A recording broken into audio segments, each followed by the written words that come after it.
ਸਤਨਾਮ। ਧੰਨ ਵਾਹਿਗੁਰੂ ਸਾਹਿਬ ਜੀ।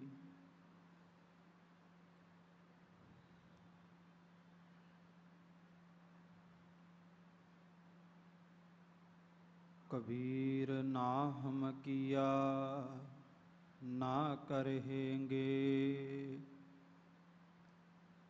ना कर सकै शरीर। क्या जानो किश हर किया, भयो कबीर कबीर। क्या जानो किश हर किया, भयो कबीर कबीर। सत साच श्री निवास, आद पुरख सदा तुही। वाहेगुरु वाहेगुरु वाहेगुरु वाहे जियो।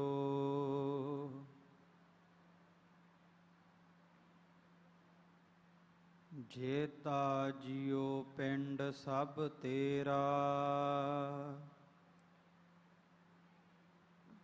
तू अंतर जामी पुरख भगवान। दासन दास कहै जन नानक, जेहा तू करायहे तेहा हो करी वख्यान। दासन दास कहै जन नानक, जेहा तू करायहे तेहा हो करी वख्यान। तू मेरो मेर परबत स्वामी, ओट गही मैं तेरी। ना तुम डोलहो ना हम गिरते, रख लीनी हर मेरी। ना तुम डोलहो ना हम गिरते, रख लीनी हर मेरी। अब कब जब तब तू ही, हम तो प्रसाद सुखी सदही। ਏਕੰਕਾਰ सतगुरु तेह प्रसाद सच होए। वाहिगुरु जी की फतेह है, विघ्न विनाशन सोए। ਏਕੰਕਾਰ सतगुरु तेह प्रसाद सच होए। वाहिगुरु जी की फतेह है, विघ्न विनाशन सोए। गुरां दे गुरु, पीरां दे पीर, सरकारे कुल आलम, गुरता गद्दी ते शुभायमान, ਸਾਹਿਬ ਸਤਿਗੁਰੂ ਸ੍ਰੀ ਗੁਰੂ ਗ੍ਰੰਥ ਸਾਹਿਬ ਜੀ ਮਹਾਰਾਜ, ਤਿੰਨਾਂ ਦੇ ਪਾਵਨ ਪਵਿੱਤਰ ਸੱਚਖੰਡ ਦਰਬਾਰ ਦੇ ਅੰਦਰ ਸਤਿਗੁਰੂ ਪਾਤਸ਼ਾਹ ਜੀ ਦੀ ਨਿੱਘੀ ਗੋਦ ਦਾ ਆਨੰਦ ਮਾਣ ਰਹੀ ਸਾਧ ਸੰਗਤ ਜੀ। ਭਾਈ ਸਾਹਿਬ ਭਾਈ ਨੰਦ ਲਾਲ ਸਾਹਿਬ ਜੀਆਂ ਦਾ ਫਰਮਾਨ ਹੈ ਕਿ ਸੁਹਬਤੇ ਨੇਕਾਂ ਅਗਰ ਬਾਸ਼ਦ ਨਸੀਬ, ਦੌਲਤੇ ਜਾਵੇਦ ਯਾਬੀ ਐ ਹਬੀਬ। ਐ ਗੁਰੂ ਕਿਉ ਸਿੱਖੋ, ਆਪਣੇ ਭਾਗ ਉਸ ਦਿਨ ਚੰਗੇ ਜਾਣਿਓ ਜੇ ਜਿਸ ਦਿਨ ਇੱਕ ਕਮਾਈ ਵਾਲੇ ਮਹਾਂਪੁਰਖ ਦੀ ਯਾਦ ਵਿੱਚ ਜੁੜੋਗੇ। ਆਪਣੇ ਭਾਗ ਉਸ ਦਿਨ ਚੰਗੇ ਜਾਣਿਓ ਜਿਸ ਦਿਨ ਇੱਕ ਭਗਤ ਦੀ, ਇੱਕ ਭਗਤੀ ਕਰਨ ਵਾਲੇ, ਬੰਦਗੀ ਕਰਨ ਵਾਲੇ ਮਹਾਂਪੁਰਖ ਦੀ ਯਾਦ ਵਿੱਚ ਜੁੜੋਗੇ। ਕਿਉਂ?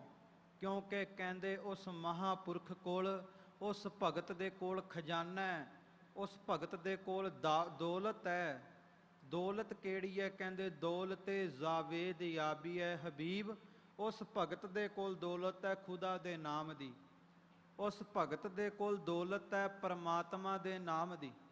ਤੇ ਬੇਨਤੀ ਕਰਾਂ, ਬਹੁਤ ਵੱਡੇ ਭਾਗ ਨੇ ਜੋ ਕਿ ਅੱਜ ਗੁਰੂ ਦੁਆਰਾ ਸੰਤਾਂ ਦਾ ਡੇਰਾ ਅਸਥਾਨ ਵਿਖੇ ਆਪਾਂ ਸਜੇ ਹਾਂ। ਤੇ ਪਿਆਰਿਓ, ਭਗਤੀ ਕਰਨ ਵਾਲੇ ਮਹਾਂਪੁਰਖਾਂ ਦੇ ਅਸਥਾਨ ਤੇ ਚੇਤੇ ਵੀ ਭਗਤ ਨੂੰ ਕਰ ਰਹੇ ਹਾਂ। ਭਗਤ ਬਹੁਤ ਹੀ ਸਤਿਕਾਰਯੋਗ ਸ਼੍ਰੋਮਣੀ ਭਗਤ ਕਬੀਰ ਜੀ, ਜਿਨ੍ਹਾਂ ਨੇ ਭਾਵਨਾ ਦੇ ਨਾਲ ਪਰਮਾਤਮਾ ਨੂੰ ਰਿਝਾਇਆ, ਜਿਨ੍ਹਾਂ ਨੇ ਭਾਵਨਾ ਦੇ ਨਾਲ ਪਰਮਾਤਮਾ ਦੇ ਨਾਮ ਨੂੰ ਜਪਿਆ। ਕਹਿੰਦੇ ਇੱਕ ਵੇਲਾ ਉਹ ਆ ਗਿਆ, ਰਾਮ ਕਬੀਰਾ ਏਕ ਭਏ ਹੈ, ਕੋਏ ਨਾ ਸਕੈ ਪਛਾਣੀ। ਜਿਸ ਦਿਨ ਕਬੀਰ ਤੇ ਰਾਮ ਵਿੱਚ ਕੋਈ ਫਰਕ ਹੀ ਨਾ ਰਿਹਾ, ਉਹ ਵੇਲਾ ਆ ਗਿਆ। ਉਹਨਾਂ ਦੀ ਯਾਦ ਵਿੱਚ ਆਪਾਂ ਜੁੜੇ ਹਾਂ। ਆਓ ਵਿਚਾਰ ਪ੍ਰਾਰੰਭ ਕਰਨ ਤੋਂ ਪਹਿਲਾਂ ਇੱਕ ਵਾਰ ਸਤਿਗੁਰੂ ਨੂੰ ਨਮਸਕਾਰ ਕਰੀਏ। ਜਿਸ ਤਰ੍ਹਾਂ ਭਾਈ ਸਾਹਿਬ ਭਾਈ ਗੁਰਦਾਸ ਜੀ ਨੇ ਕਥਨ ਕੀਤਾ, ਉਹ ਲਿਖਦੇ ਨੇ, ਕਹਿੰਦੇ ਨਮਸਕਾਰ ਗੁਰਦੇਵ ਕੋ, ਸਤਨਾਮ ਜਸਮੰਤਰ ਸੁਣਾਇਆ। ਜਿਨੇ ਸੱਚੇ ਨਾਮ ਦਾ ਗੁਰਮੰਤਰ ਤੁਸਾਂ ਦੀ ਝੋਲੀ ਵਿੱਚ ਪਾਇਆ, ਉਹਨੂੰ ਨਮਸਕਾਰ ਕਰੀਏ। ਮੇਰੇ ਕਹਿਣ ਤੋਂ ਭਾਵ ਦੋਨੋਂ ਹੱਥ ਜੋੜ ਕੇ ਸਾਹਿਬਾਂ ਨੂੰ ਸੀਸ ਨਵਾਈਏ ਅਤੇ ਗੱਜ ਕੇ ਫਤਿਹ ਦਾ ਨਾਰਾ ਬੁਲੰਦ ਕਰੀਏ। ਆਓ ਜੀ, ਭਗਤ ਕਬੀਰ ਸਾਹਿਬ ਜੀ ਦਾ ਚਰਨਾਂ ਦਾ ਆਪਣੇ ਮਨਾਂ ਵਿੱਚ ਧਿਆਨ ਧਰੋ। ਦੋਨੋਂ ਹੱਥ ਜੋੜ ਕੇ ਸਾਹਿਬ ਸਤਿਗੁਰੂ ਸ਼੍ਰੀ ਗੁਰੂ ਗ੍ਰੰਥ ਸਾਹਿਬ ਮਹਾਰਾਜ ਜੀਆਂ ਨੂੰ ਸੀਸ ਨਵਾਓ ਅਤੇ ਪ੍ਰੇਮ ਸਹਿਤ ਆਖੋ ਜੀ, ਵਾਹਿਗੁਰੂ ਜੀ ਕਾ ਖਾਲਸਾ, ਵਾਹਿਗੁਰੂ ਜੀ ਕੀ ਫਤਿਹ। ਗੁਰੂ ਸਰੂਪ ਖਾਲਸਾ ਸਾਧ ਸੰਗਤ ਜੀ, ਭਾਰਤ ਦੇ ਪ੍ਰਾਚੀਨ ਕਾਲ ਦੇ ਵਿੱਚ ਸਭ ਤੋਂ ਪ੍ਰਮੁੱਖ ਭਗਤ, ਸਤਿਕਾਰਯੋਗ ਭਗਤ ਕਬੀਰ ਜੀ, ਜਿਨ੍ਹਾਂ ਨੇ ਆਪਣੇ ਜੀਵਨ ਦੇ ਵਿੱਚ ਆਪਣੇ ਵਿਚਾਰਾਂ ਰਾਹੀਂ ਸਭ ਤੋਂ ਪਹਿਲਾਂ ਤੇ ਜਾਤ ਵੰਡ ਦੇ ਵਖਰੇਵੇਂ ਤੇ ਚੋਟ ਮਾਰੀ। ਉਹ ਭਗਤ ਕਬੀਰ ਜੀ, ਜਿਨ੍ਹਾਂ ਨੇ ਧਰਮ ਦੀਆਂ, ਸੰਪਰਦਾਵਾਂ ਦੀਆਂ, ਪਰੰਪਰਾਵਾਂ ਦੀਆਂ ਕੰਧਾਂ ਤੋਂ ਉੱਤੇ ਉੱਠ ਕੇ ਪਰਮਾਤਮਾ ਨੂੰ ਪਾਇਆ। ਭਗਤ ਕਬੀਰ ਜੀ, ਜਿਨ੍ਹਾਂ ਨੇ ਆਪ ਤੇ ਜਪਿਆ ਪਰ ਆਪਣੇ ਬਾਣੀ ਰਾਹੀਂ ਭਾਰਤ ਦੇ ਲੋਕਾਂ ਨੂੰ ਜਪਣਾ ਸਿਖਾਇਆ। ਵੀ ਪਰਮਾਤਮਾ ਨੂੰ ਜੇ ਜਪਣਾ ਤੇ ਕੇਵਲ ਵਸਤਰਾਂ ਜਾਂ ਧਰਮ ਦੀਆਂ ਕੰਧਾਂ ਦੀ ਬੰਦਸ਼ ਵਿੱਚ ਨਹੀਂ, ਕਹਿੰਦੇ ਪਰਮਾਤਮਾ ਦਾ ਕੋਈ ਪਤਾ ਨਹੀਂ ਕਿਹਦੇ ਉੱਤੇ ਰੀਝ ਜਾਵੇ। ਭਗਤ ਕਬੀਰ ਜੀ ਨੇ ਸਿਖਾਇਆ। ਤੇ ਮੈਂ ਬੇਨਤੀ ਕਰਾਂ, ਅੱਜ ਜਿੱਥੇ ਭਗਤ ਕਬੀਰ ਜੀ ਦੀ ਸ਼ਖਸੀਅਤ ਤੇ ਆਪਾਂ ਵਿਚਾਰ ਕਰਨੀ ਹੈ ਕਿ ਕੌਣ ਨੇ ਭਗਤ ਕਬੀਰ ਜੀ, ਤੇ ਉਹਨਾਂ ਦੇ ਜੀਵਨ ਵਿੱਚ ਕਿਹੜੀਆਂ-ਕਿਹੜੀਆਂ ਘਟਨਾਵਾਂ ਵਾਪਰੀਆਂ। ਪਰ ਮੈਂ ਪਹਿਲਾਂ ਇਹ ਆਪ ਸਭ ਦੇ ਸਨਮੁਖ ਬੇਨਤੀ ਰੱਖਾਂ ਕਿ ਭਗਤ ਦੇ ਜੀਵਨ ਦੇ ਉੱਤੇ, ਭਗਤ ਦੀ ਬਾਣੀ ਦੇ ਉੱਤੇ ਵਿਚਾਰ ਕਰਨ ਤੋਂ ਪਹਿਲਾਂ ਇਹ ਜਾਣਨਾ ਪਵੇਗਾ ਕਿ ਭਗਤ ਹੈ ਕੌਣ, ਇਹ ਭਗਤ ਕਿਵੇਂ ਬਣਦੇ ਨੇ। ਵੀ ਇੰਨਾ ਦਰਜਾ ਭਗਤਾਂ ਨੂੰ ਗੁਰੂ ਸਾਹਿਬ ਨੇ ਭਗਤਾਂ ਦੀ ਬਾਣੀ ਆਦਿ ਗ੍ਰੰਥ ਸਾਹਿਬ ਦੇ ਵਿੱਚ ਦਰਜ ਕਰਕੇ, ਗੁਰੂ ਗ੍ਰੰਥ ਸਾਹਿਬ ਮਹਾਰਾਜ ਜੀ ਦੀ ਬਾਣੀ ਵਿੱਚ ਦਰਜ ਕਰਕੇ, ਹਰਿਮੰਦਰ ਸਾਹਿਬ ਪ੍ਰਕਾਸ਼ ਕਰਕੇ, ਸੋਨੇ ਦੇ ਮੰਦਰ 'ਚ ਪ੍ਰਕਾਸ਼ ਕਰਕੇ ਉਹਨਾਂ ਦੀ ਜੈ ਜੈਕਾਰ ਕਰਵਾ ਦਿੱਤੀ। ਇਹ ਭਗਤ ਬਣਦੇ ਕਿਵੇਂ ਨੇ? ਮਿਲੇ ਪ੍ਰਤੱਖ ਗੁਸਾਈਆਂ, ਪਰਮਾਤਮਾ ਨੂੰ ਆਪ ਆ ਕੇ ਇਹਨਾਂ ਨੂੰ ਮਿਲਣਾ ਪੈਂਦਾ। ਪਰ ਭਗਤ ਕੌਣ ਹੈ? ਭਗਤ ਦੀ ਡੈਫੀਨੇਸ਼ਨ ਕੀ ਹੈ? ਮੈਂ ਬੇਨਤੀ ਕਰਾਂ, ਪਰਮਾਤਮਾ ਦੇ ਨਾਮ ਦੀ ਭਗਤੀ ਕਰਨ ਵਾਲਾ ਆਪਾਂ ਕਹਿੰਦੇ ਹਾਂ ਭਗਤ ਹੈ, ਪਰ ਨਹੀਂ ਪਿਆਰਿਓ, ਭਗਤੀ ਸਾਰਾ ਸੰਸਾਰ ਕਰ ਰਿਹਾ ਹੈ। ਇਸ ਧਰਤੀ ਦਾ ਕੱਲਾ ਕੱਲਾ ਬੰਦਾ ਹੀ ਪਰਮਾਤਮਾ ਦੇ ਨਾਮ ਦੀ ਭਗਤੀ ਕਰ ਰਿਹਾ ਹੈ। ਆਪਾਂ ਗੁਰੂ ਘਰ ਆਉਂਦੇ ਹਾਂ ਜਾਂ ਮੰਦਰ ਜਾਂਦੇ ਹਾਂ ਜਾਂ ਮਸਜਿਦ ਜਾਂਦੇ ਹਾਂ, ਆਪਾਂ ਸਿਜਦਾ ਕਰਦੇ ਹਾਂ, ਮੱਥਾ ਟੇਕਦੇ ਹਾਂ, ਨਮਸਕਾਰ ਕਰਦੇ ਹਾਂ, ਤੇ ਆਪਾਂ ਵੀ ਇਹ ਗੱਲ ਕਹਿੰਦੇ ਹਾਂ ਕਿ ਅਸੀਂ ਵੀ ਥੋੜਾ ਸਮਾਂ ਭਗਤੀ ਕਰ ਲਈ। ਪਰ ਨਹੀਂ, ਇੱਕ ਭਗਤ ਦੀ ਭਗਤੀ ਦੇ ਵਿੱਚ ਤੇ ਸੰਸਾਰ ਦੇ ਬੰਦੇ ਦੀ ਭਗਤੀ ਵਿੱਚ ਬੜਾ ਅੰਤਰ ਹੈ। ਕਿਉਂਕਿ ਸੇ ਭਗਤ ਭਲੇ ਜਨ ਨਾਨਕ ਜੀ। ਮਹਾਰਾਜ ਕਹਿੰਦੇ ਉਹ ਭਗਤ ਭਲੇ ਨੇ ਕਿਹੜੇ? ਕਹਿੰਦੇ ਜੋ ਭਾਵੇ ਮੇਰੇ ਹਰ ਭਗਵੰਤਾ, ਜਿਹੜੇ ਮੇਰੇ ਭਗਵਾਨ ਨੂੰ ਭਗਵੰਤੇ ਨੂੰ ਭਾਗੇ। ਪਰ ਬੇਨਤੀ ਕਰਾਂ ਭਗਤ ਕੌਣ ਹੈ? ਮੈਂ ਬੇਨਤੀ ਕਰਾਂ ਭਗਤ ਜਿਹੜਾ ਭਾਵਨਾ ਦੇ ਨਾਲ ਗੋਬਿੰਦ ਦੇ ਨਾਮ ਦੇ ਵਿੱਚ ਆਪਣੀ ਸੁਰਤ ਦੁਆਰਾ ਤਾਰੀਆਂ ਲਾਉਂਦਾ ਹੈ। ਜਿਹੜਾ ਪਹਿਲਾਂ ਆਪਣੇ ਮਨ ਵਿੱਚ ਭਾਵਨਾ ਬਣਾਏ ਕਿ ਉਹ ਪਰਮਾਤਮਾ ਹੈ ਭੀ ਸੱਚ, ਨਾਨਕ ਹੋਸੀ ਭੀ ਸੱਚ। ਜਿਹੜਾ ਪਹਿਲਾਂ ਤੇ ਇਹ ਭਾਵਨਾ ਬਣਾਏ ਕਿ ਉਹ ਹੈ ਤੇ ਉਹ ਸਾਡੀ ਸੁਣਦਾ ਹੈ। ਜਿਹੜਾ ਭਾਵਨਾ ਦੇ ਨਾਲ ਗੋਬਿੰਦ ਦੇ ਨਾਮ ਦੇ ਵਿੱਚ, ਪਰਮਾਤਮਾ ਦੇ ਨਾਮ ਦੇ ਵਿੱਚ ਗਹਿਰਾਈ ਤੱਕ ਤਾਰੀ ਲਾ ਆਵੇ, ਕਹਿੰਦੇ ਉਹ ਹੈ ਭਗਤ। ਜਿਹਦੀ ਸੁਰਤ ਸੰਸਾਰ ਦੀਆਂ ਪਰੰਪਰਾਵਾਂ ਤੋਂ ਉੱਚੀ ਉੱਠ ਜਾਵੇ ਤੇ ਪਰਮਾਤਮਾ ਨੂੰ ਆਪਣਾ ਆਪ ਸਮਰਪਿਤ ਕਰ ਦੇਵੇ, ਜਿਸ ਤਰ੍ਹਾਂ ਭਗਤ ਕਬੀਰ ਜੀ ਨੇ ਕਰ ਦਿੱਤਾ। ਜਿਸ ਤਰ੍ਹਾਂ ਭਗਤ ਕਬੀਰ ਜੀ ਨੇ ਆਪਣਾ ਆਪ ਸਮਰਪਿਤ ਕਰਕੇ ਇਹ ਗੱਲ ਲਿਖ ਦਿੱਤੀ, ਤੂੰ ਮੇਰੋ ਮੇਰ ਪਰਬਤ ਸੁਆਮੀ, ਓਟ ਗਹੀ ਮੈਂ ਤੇਰੀ। ਐ ਪਰਬਤ ਜਿੱਡੇ ਉੱਚੇ ਸੁਆਮੀ, ਇਹ ਪਹਾੜ ਜਿੱਡੇ ਤਾਕਤਵਰ ਪਰਮਾਤਮਾ, ਮੈਂ ਤੇਰੀ ਓਟ ਤੱਕ ਲਈ ਹੈ, ਮੈਂ ਤੇਰੀ ਸ਼ਰਨੀ ਢਹਿ ਪਿਆ। ਕਹਿੰਦੇ ਨੇ ਉਹ ਹੈ ਭਗਤ ਜਿਹੜਾ ਭਾਵਨਾ ਦੇ ਨਾਲ ਗੋਬਿੰਦ ਦੇ ਨਾਮ ਦੇ ਵਿੱਚ, ਪਰਮਾਤਮਾ ਦੇ ਨਾਮ ਦੇ ਵਿੱਚ ਤਾਰੀਆਂ ਲਾ ਲਵੇ। ਸੇ ਭਗਤ ਭਲੇ ਜਨ ਨਾਨਕ ਜੀ, ਜੋ ਭਾਵੇ ਮੇਰੇ ਹਰ ਭਗਵੰਤਾ। ਕਹਿੰਦੇ ਉਹੀ ਭਗਤ ਭਲੇ ਨੇ, ਉਹਨਾਂ ਦੀ ਭਗਤੀ ਵੀ ਭਲੀ ਹੈ।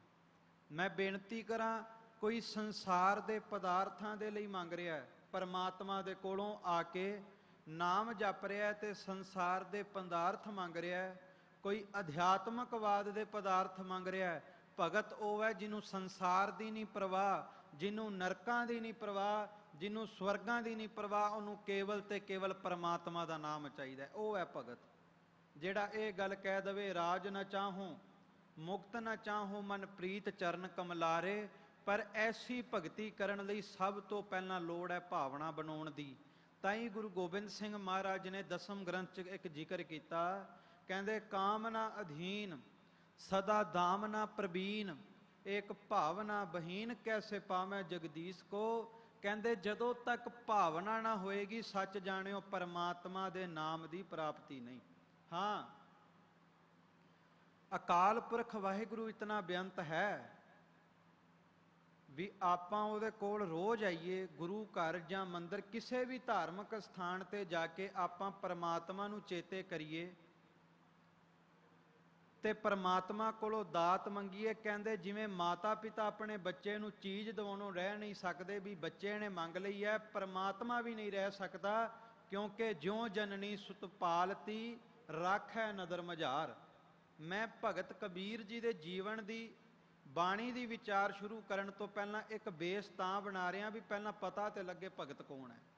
ਕਿਉਂਕਿ ਭਗਤ ਦਾ ਪ੍ਰਕਾਸ਼ ਪੁਰਬ ਮਨਾਉਣ ਦਾ ਲਾਭ ਤਾਂ ਹੈ ਪਿਆਰਿਓ, ਜੇ ਕਿਤੇ ਆਪਾਂ ਵੀ ਇੱਕ ਅੱਧਾ ਸਾਡੇ ਵਿੱਚੋਂ ਵੀ ਭਗਤ ਬਣ ਜਾਵੇ। ਭਗਤ ਨੂੰ ਯਾਦ ਕਰ ਰਹੇ ਹਾਂ, ਪਰ ਲਾਭ ਤਾਂ ਹੈ ਜੇ ਆਪਾਂ ਵੀ ਭਗਤ ਬਣ ਜਾਈਏ, ਸਾਡੀ ਸੁਰਤ ਭਗਤੀ ਦੇ ਰਾਹ ਤੁਰ ਪਏ।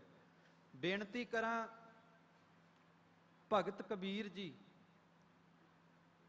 ਉਹਨਾਂ ਨੇ ਪਰਮਾਤਮਾ ਦੇ ਨਾਮ ਨੂੰ ਸੰਸਾਰ ਦੇ ਪਦਾਰਥਾਂ ਤੋਂ ਉੱਚੇ ਉੱਠ ਕੇ ਜਪਿਆ, ਤਾਂ ਉਹ ਭਗਤ ਨੇ। ਤੇ ਗੁਰੂ ਸਾਹਿਬ ਕਹਿੰਦੇ ਤੂੰ ਜਦੋਂ ਗੁਰੂ ਘਰ ਆਉਣਾ ਜਾਂ ਧਾਰਮਿਕ ਸਥਾਨ ਤੇ ਜਾ ਕੇ ਨਾਮ ਜਪਦਾ, ਪਰਮਾਤਮਾ ਇਤਨਾ ਬੇਅੰਤ ਹੈ, ਜਿਉਂ ਜਨਨੀ ਸੁਤ ਪਾਲਤੀ ਰਾਖੈ ਨਦਰ ਮਝਾਰ। ਜਿਵੇਂ ਮਾਤਾ ਆਪਣੇ ਬੱਚੇ ਨੂੰ ਐ ਪ੍ਰੇਮ ਦੇ ਨਾਲ, ਨੇਹੋਂ ਦੇ ਨਾਲ ਪਾਲਦੀ ਹੈ, ਪਰਮਾਤਮਾ ਵੀ ਪਾਲਦਾ ਹੈ। ਪਰ ਸੱਚ ਜਾਣੀ, ਪਰਮਾਤਮਾ ਤੈਨੂੰ ਦਾਤਾ ਤੇ ਜ਼ਰੂਰ ਦੇ ਰਿਹਾ ਹੈ, ਪਰ ਹਾਲੇ ਪਰਮਾਤਮਾ ਨਾਲ ਤੇਰਾ ਮੇਲ ਨਹੀਂ ਹੋਇਆ। ਇਸ ਕਰਕੇ ਤੈਨੂੰ ਜੇ ਚਾਹੁੰਦਾ ਪਰਮਾਤਮਾ ਨਾਲ ਮੇਲ ਹੋ ਜੇ, ਪਹਿਲਾਂ ਭਾਵਨਾ ਦੀ ਲੋੜ ਹੈ। ਕਾਮਨਾ ਅਧੀਨ ਸਦਾ ਦਾਮਨਾ ਪ੍ਰਬੀਨ, ਏਕ ਭਾਵਨਾ ਬਹੀਨ ਕੈਸੇ ਪਾਵੇਂ ਜਗਦੀਸ਼ ਕੋ। ਪਹਿਲਾਂ ਭਾਵਨਾ ਦੀ ਲੋੜ ਹੈ, ਤੇ ਜਿਸ ਦਿਨ ਤੇਰੇ ਅੰਦਰ ਭਾਵਨਾ ਬਣ ਗਈ, ਫਿਰ ਰਾਮ ਕਬੀਰਾ ਏਕ ਭਏ ਹੈ ਕੋਏ ਨਾ ਸਕੈ ਪਛਾਣੀ। ਫਿਰ ਤੇਰੇ 'ਚ ਤੇ ਪਰਮਾਤਮਾ 'ਚ ਕੋਈ ਅੰਤਰ ਨਹੀਂ ਰਹੇਗਾ। ਫਿਰ ਸੱਚ ਜਾਣਿਓ, ਜਿਸ ਤਰ੍ਹਾਂ ਕਬੀਰ ਜੀ ਦੀ ਜੈ ਜੈਕਾਰ, ਭਗਤ ਨਾਮਦੇਵ ਜੀ ਦੀ ਜੈ ਜੈਕਾਰ, ਭਗਤ ਫਰੀਦ ਜੀ ਦੀ ਜੈ ਜੈਕਾਰ ਅੱਜ ਸੰਸਾਰ ਤੇ ਹੋ ਰਹੀ ਹੈ, ਪਰਮਾਤਮਾ ਦੀ ਜਿਹੜੇ ਜੈ ਜੈਕਾਰ ਕਰਦੇ ਨੇ, ਪਰਮਾਤਮਾ ਉਹਨਾਂ ਦੀ ਜੈ ਜੈਕਾਰ ਕਰਾ ਦਿੰਦਾ। ਜਿਹੜੇ ਪਰਮਾਤਮਾ ਦੀ ਜੈ ਜੈਕਾਰ ਕਰਦੇ ਨੇ, ਜਿਹੜੇ ਰੋਜ਼ਾਨਾ ਉੱਠ ਕੇ ਵਾਹਿਗੁਰੂ ਨੂੰ ਧੰਨ ਕਹਿੰਦੇ ਨੇ, ਪਰਮਾਤਮਾ ਉਹਨਾਂ ਨੂੰ ਧਨਤਾ ਯੋਗ ਬਣਾ ਦਿੰਦਾ।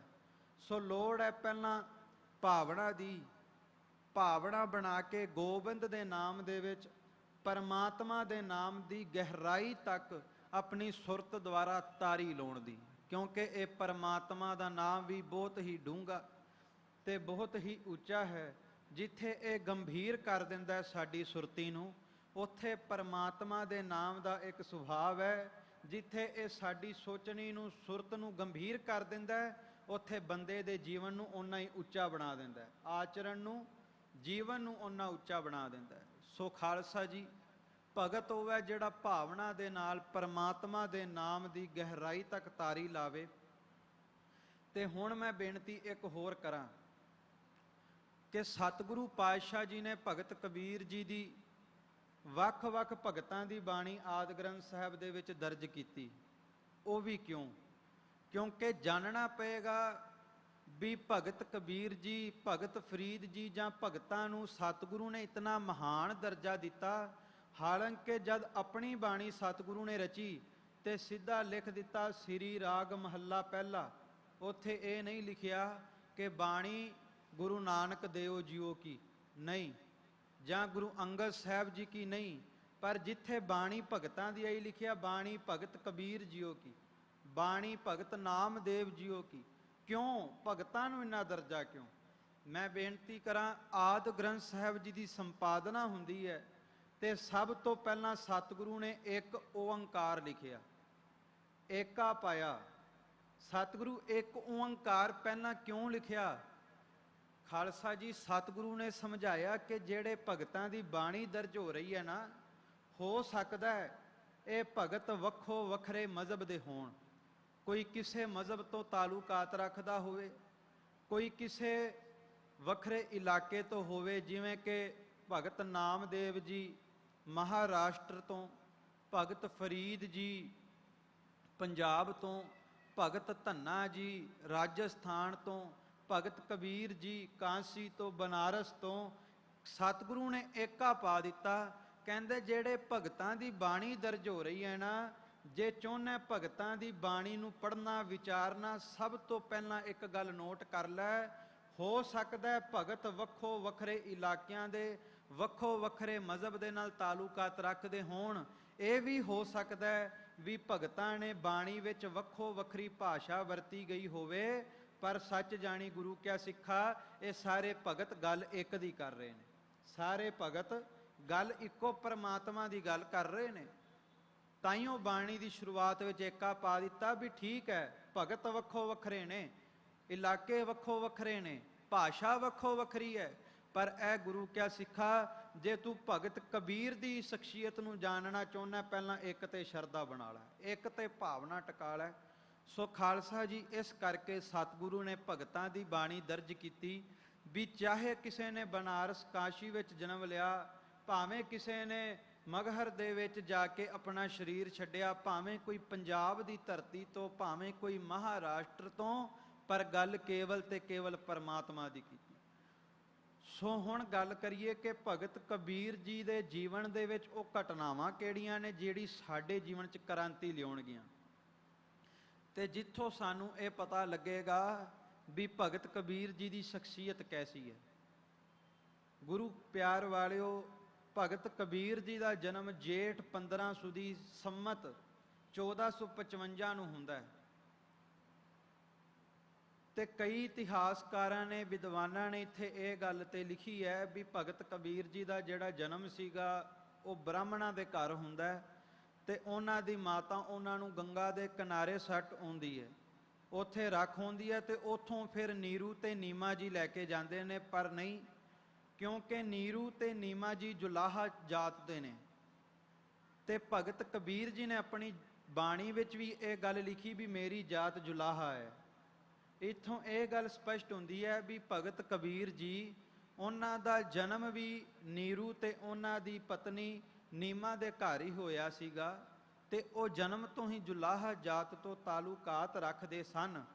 ਪਰੰਤੂ ਉਹਨਾਂ ਦੀ ਜਿਹੜੀ ਸੋਚਣੀ ਸੀ, ਉਹਨਾਂ ਦੀ ਜੋ ਮਨ ਦੀ ਸੁਰਤੀ ਸੀ, ਉਹ ਪਰੰਪਰਾਵਾਦੀ ਸੋਚ ਤੋਂ ਉੱਤੇ ਉੱਠੀ ਸੀ। ਉਹ ਸਾਰਿਆਂ ਦੇ ਨਾਲ ਸਾਂਝਾ ਅਤੇ ਸਾਰੇ ਹੀ ਮਜ਼ਹਬ ਦੇ ਲੋਕਾਂ ਨਾਲ ਪ੍ਰੇਮ ਕਰਦੇ ਸਨ, ਪਰ ਵਹਿਮਾਂ ਭਰਮਾਂ ਦਾ ਖੰਡਨ ਕਰਦੇ ਸਨ। ਭਗਤ ਕਬੀਰ ਜੀ ਧਰਮ ਦੀਆਂ ਸੰਪਰਦਾ ਦੀਆਂ ਕੰਧਾਂ ਤੋਂ ਉੱਤੇ ਉੱਠ ਕੇ ਪਰਮਾਤਮਾ ਦੇ ਨਾਮ ਨੂੰ ਪਾਉਣਾ ਚਾਹੁੰਦੇ ਸਨ। ਜਿਵੇਂ ਗੁਰੂ ਗ੍ਰੰਥ ਸਾਹਿਬ ਜੀ ਦੀ ਬਾਣੀ ਦਾ ਫਰਮਾਨ ਹੈ ਨਾ, ਹਮਰਾ ਧੜਾ ਹਰ ਰਿਹਾ ਸਮਾਈ, ਕਿ ਭਗਤ ਜਿਹੜੇ ਨੇ ਉਹ ਪਰਮਾਤਮਾ ਨੂੰ ਹੀ ਆਪਣਾ ਧਰਮ, ਪਰਮਾਤਮਾ ਨੂੰ ਹੀ ਆਪਣੀ ਸੰਪਰਦਾ, ਪਰਮਾਤਮਾ ਨੂੰ ਹੀ ਆਪਣਾ ਫਿਰਕਾ, ਆਪਣਾ ਮਜ਼ਹਬ ਬਣਾ ਲੈਂਦੇ ਨੇ। ਹਮ ਹਰਸਿਓ ਧੜਾ ਕੀਆ ਮੇਰੀ ਹਰ ਟੇਕ, ਉਹ ਪਰਮਾਤਮਾ ਤੇ ਟੇਕ ਰੱਖ ਕੇ ਪਰਮਾਤਮਾ ਨੂੰ ਹੀ ਆਪਣਾ ਧਰਮ, ਪਰਮਾਤਮਾ ਦੇ ਨਾਮ ਨੂੰ ਹੀ ਆਪਣਾ ਧਰਮ ਬਣਾਉਂਦੇ ਨੇ। ਤੇ ਸੱਚ ਜਾਣਿਓ, ਗੁਰੂ ਨਾਨਕ ਸਾਹਿਬ ਨੇ ਵੀ ਗੁਰੂ ਕਿਆਂ ਸਿੱਖਾਂ ਨੂੰ ਪਰਮਾਤਮਾ ਦੇ ਨਾਮ ਦਾ ਹੀ ਧਰਮ ਦਿੱਤਾ। ਸਗਲ ਧਰਮ ਮੈਂ ਸ਼੍ਰੇਸ਼ਟ ਧਰਮ, ਹਰ ਕੋ ਨਾਮ ਜਪ ਨਿਰਮਲ ਕਰਮ। ਇਹ ਮਹਾਰਾਜ ਨੇ ਕਿਰਪਾ ਕਰਕੇ ਸਾਨੂੰ ਵੀ ਪਰਮਾਤਮਾ ਦੇ ਨਾਮ ਦਾ ਧਰਮ ਦਿੱਤਾ। ਇਹ ਜਿਹੜਾ ਸਿੱਖ, ਇਹ ਇੱਕ ਗੁਣ ਹੈ, ਸਿੱਖੀ ਇੱਕ ਗੁਣ ਹੈ ਵੀ ਸਾਨੂੰ ਸਿੱਖਣ ਦੀ ਜਾਚ ਆ ਜਾਵੇ। ਅੱਗੇ ਆਪਾਂ ਵਿਚਾਰ ਕਰਾਂਗੇ ਵੀ ਭਗਤ ਕਬੀਰ ਜੀ ਕਿਸ ਤਰ੍ਹਾਂ ਸਮਝਾਉਂਦੇ ਨੇ ਵੀ ਪਰਮਾਤਮਾ ਤੇ ਤੇਰੀ ਕਿੰਨੀ ਕਿ ਸ਼ਰਧਾ ਹੋਵੇ। ਪਰਮਾਤਮਾ ਦਾ ਜਦੋਂ ਤੂੰ ਓਟ ਆਸਰਾ ਤੱਕੇ ਤੇ ਤੇਰਾ ਦ੍ਰਿੜ ਵਿਸ਼ਵਾਸ ਕਿੰਨਾ ਕਿ ਹੋਵੇ। ਤੇ ਇੱਥੋਂ ਤੱਕ ਵੀ ਦੱਸ ਦਿੱਤਾ, ਜੇ ਪਰਮਾਤਮਾ ਨੂੰ ਪਾਉਣਾ ਚਾਹੁੰਦਾ ਹੈ ਤੇ ਤੇਰੀ ਸ਼ਖਸੀਅਤ, ਤੇਰੇ ਅੰਦਰ ਦੀ ਸੋਚਣੀ ਕਿਵੇਂ ਦੀ ਹੋਵੇ।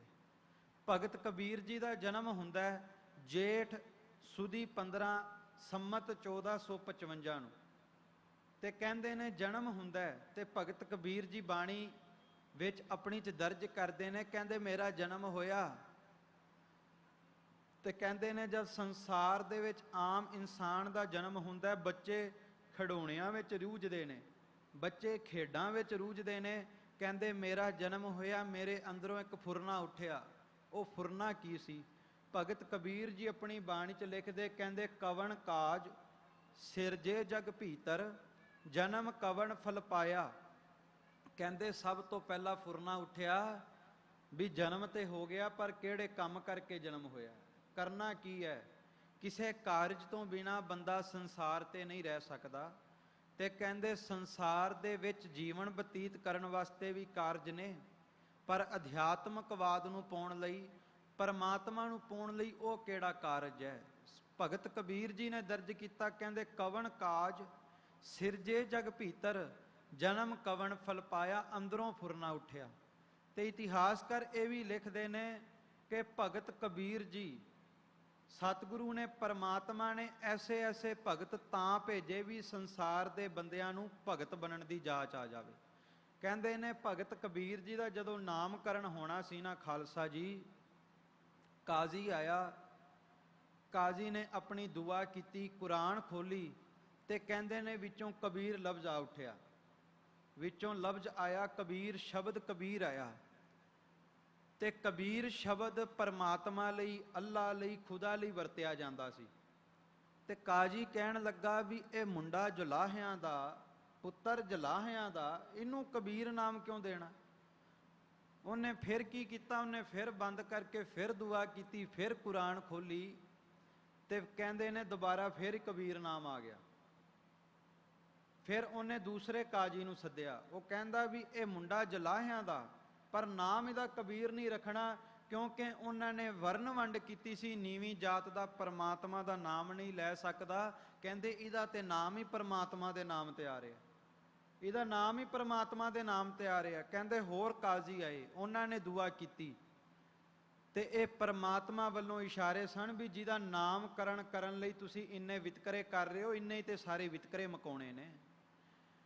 ਤਾਂ ਪਿਆਰਿਓ, ਉੱਥੇ ਦੂਸਰੇ ਕਾਜ਼ੀ ਨੇ ਆ ਕੇ ਜਦੋਂ ਦੁਆ ਕੀਤੀ, ਕੁਰਾਨ ਖੋਲੀ, ਕਹਿੰਦੇ ਫਿਰ ਦੂਸਰਾ ਸ਼ਬਦ ਆਇਆ ਜ਼ਿੰਦਾ ਪੀਰ। ਜਿਹੜੀ ਕਬੀਰ ਪੰਥੀ, ਕਬੀਰ ਜੀ ਦੀ ਸੰਪਰਦਾ ਚੱਲਦੀ ਹੈ ਨਾ, ਉਹਨਾਂ ਦੇ ਗ੍ਰੰਥ ਵਿੱਚ ਇਹ ਗੱਲ ਲਿਖੀ ਹੈ। ਕਹਿੰਦੇ ਫਿਰ ਸ਼ਬਦ ਆਇਆ ਜ਼ਿੰਦਾ ਪੀਰ। ਫਿਰ ਉਹਨਾਂ ਦੇ ਮਨ ਵਿੱਚ ਆਇਆ ਵੀ ਇਹ ਕੋਈ ਆਮ ਬੱਚਾ ਨਹੀਂ, ਇਹ ਕੋਈ ਰੱਬੀ ਰੂਹ ਹੈ, ਅਵਤਾਰੀ ਪੁਰਸ਼ ਹੈ। ਉਹਨਾਂ ਉਹਦੇ ਪਿਤਾ ਨੂੰ, ਨੀਰੂ ਜੀ ਨੂੰ ਕਿਹਾ, ਕਹਿੰਦੇ ਤੂੰ ਇਸ ਬੱਚੇ ਨੂੰ ਮੁਕਾ ਦੇ, ਇਸ ਬੱਚੇ ਨੂੰ ਮਾਰ ਦੇ, ਇਹਦਾ ਨਾਮਕਰਨ ਨਹੀਂ ਹੋ ਸਕਦਾ, ਖੁਦਾ ਇਸ ਤੇ ਕ੍ਰੋਧਤ ਹੈ। ਤੇ ਕਹਿੰਦੇ ਨੇ ਭਗਤ ਕਬੀਰ ਜੀ ਦੇ ਵਿੱਚੋਂ ਫਿਰ ਆਵਾਜ਼ ਆਈ, ਕਹਿਣ ਲੱਗੇ ਇਹ ਜਿਹੜਾ ਸਾਰਾ ਸੰਸਾਰ ਹੈ ਨਾ, ਇਹ ਪਹਿਲਾਂ ਹੀ ਮਾਇਆ ਨੇ ਠੱਗਿਆ ਮੇਰਾ ਜਨਮ ਤੇ ਇਸੇ ਕਰਕੇ ਹੋਇਆ ਹੈ ਵੀ ਮੈਂ ਮਾਇਆ ਨੂੰ ਜਿੱਤ ਕੇ ਪਰਮਾਤਮਾ ਦੇ ਨਾਮ ਨੂੰ ਪਾ ਲਵਾਂ। ਤੇਰੇ ਨਾਏ ਰਤੇ ਸੇ ਜਿਣ ਗਏ, ਹਾਰ ਗਏ ਸੇ ਠੱਗਣ ਵਾਲਿਆ। ਸੋ ਕਹਿਣ ਤੋਂ ਭਾਵ ਵੀ ਜਦੋਂ ਕਬੀਰ ਜੀ ਦਾ ਨਾਮ ਰੱਖਣਾ ਸੀ, ਉਦੋਂ ਹੀ ਖੁਦਾ ਵੱਲੋਂ, ਅੱਲਾ ਵੱਲੋਂ ਇਹ ਦ੍ਰਿੜ ਨਿਸ਼ਚਾ ਕਰਾ ਦਿੱਤਾ ਗਿਆ ਵੀ ਜਿਹੜਾ ਬੱਚਾ ਇਸ ਸੰਸਾਰ ਤੇ ਜਨਮ ਲੈ ਰਿਹਾ ਨਾ, ਇਹਦਾ ਨਾਮ ਕਬੀਰ ਹੀ ਰੱਖਿਆ ਜਾਵੇਗਾ। ਕਿਉਂ?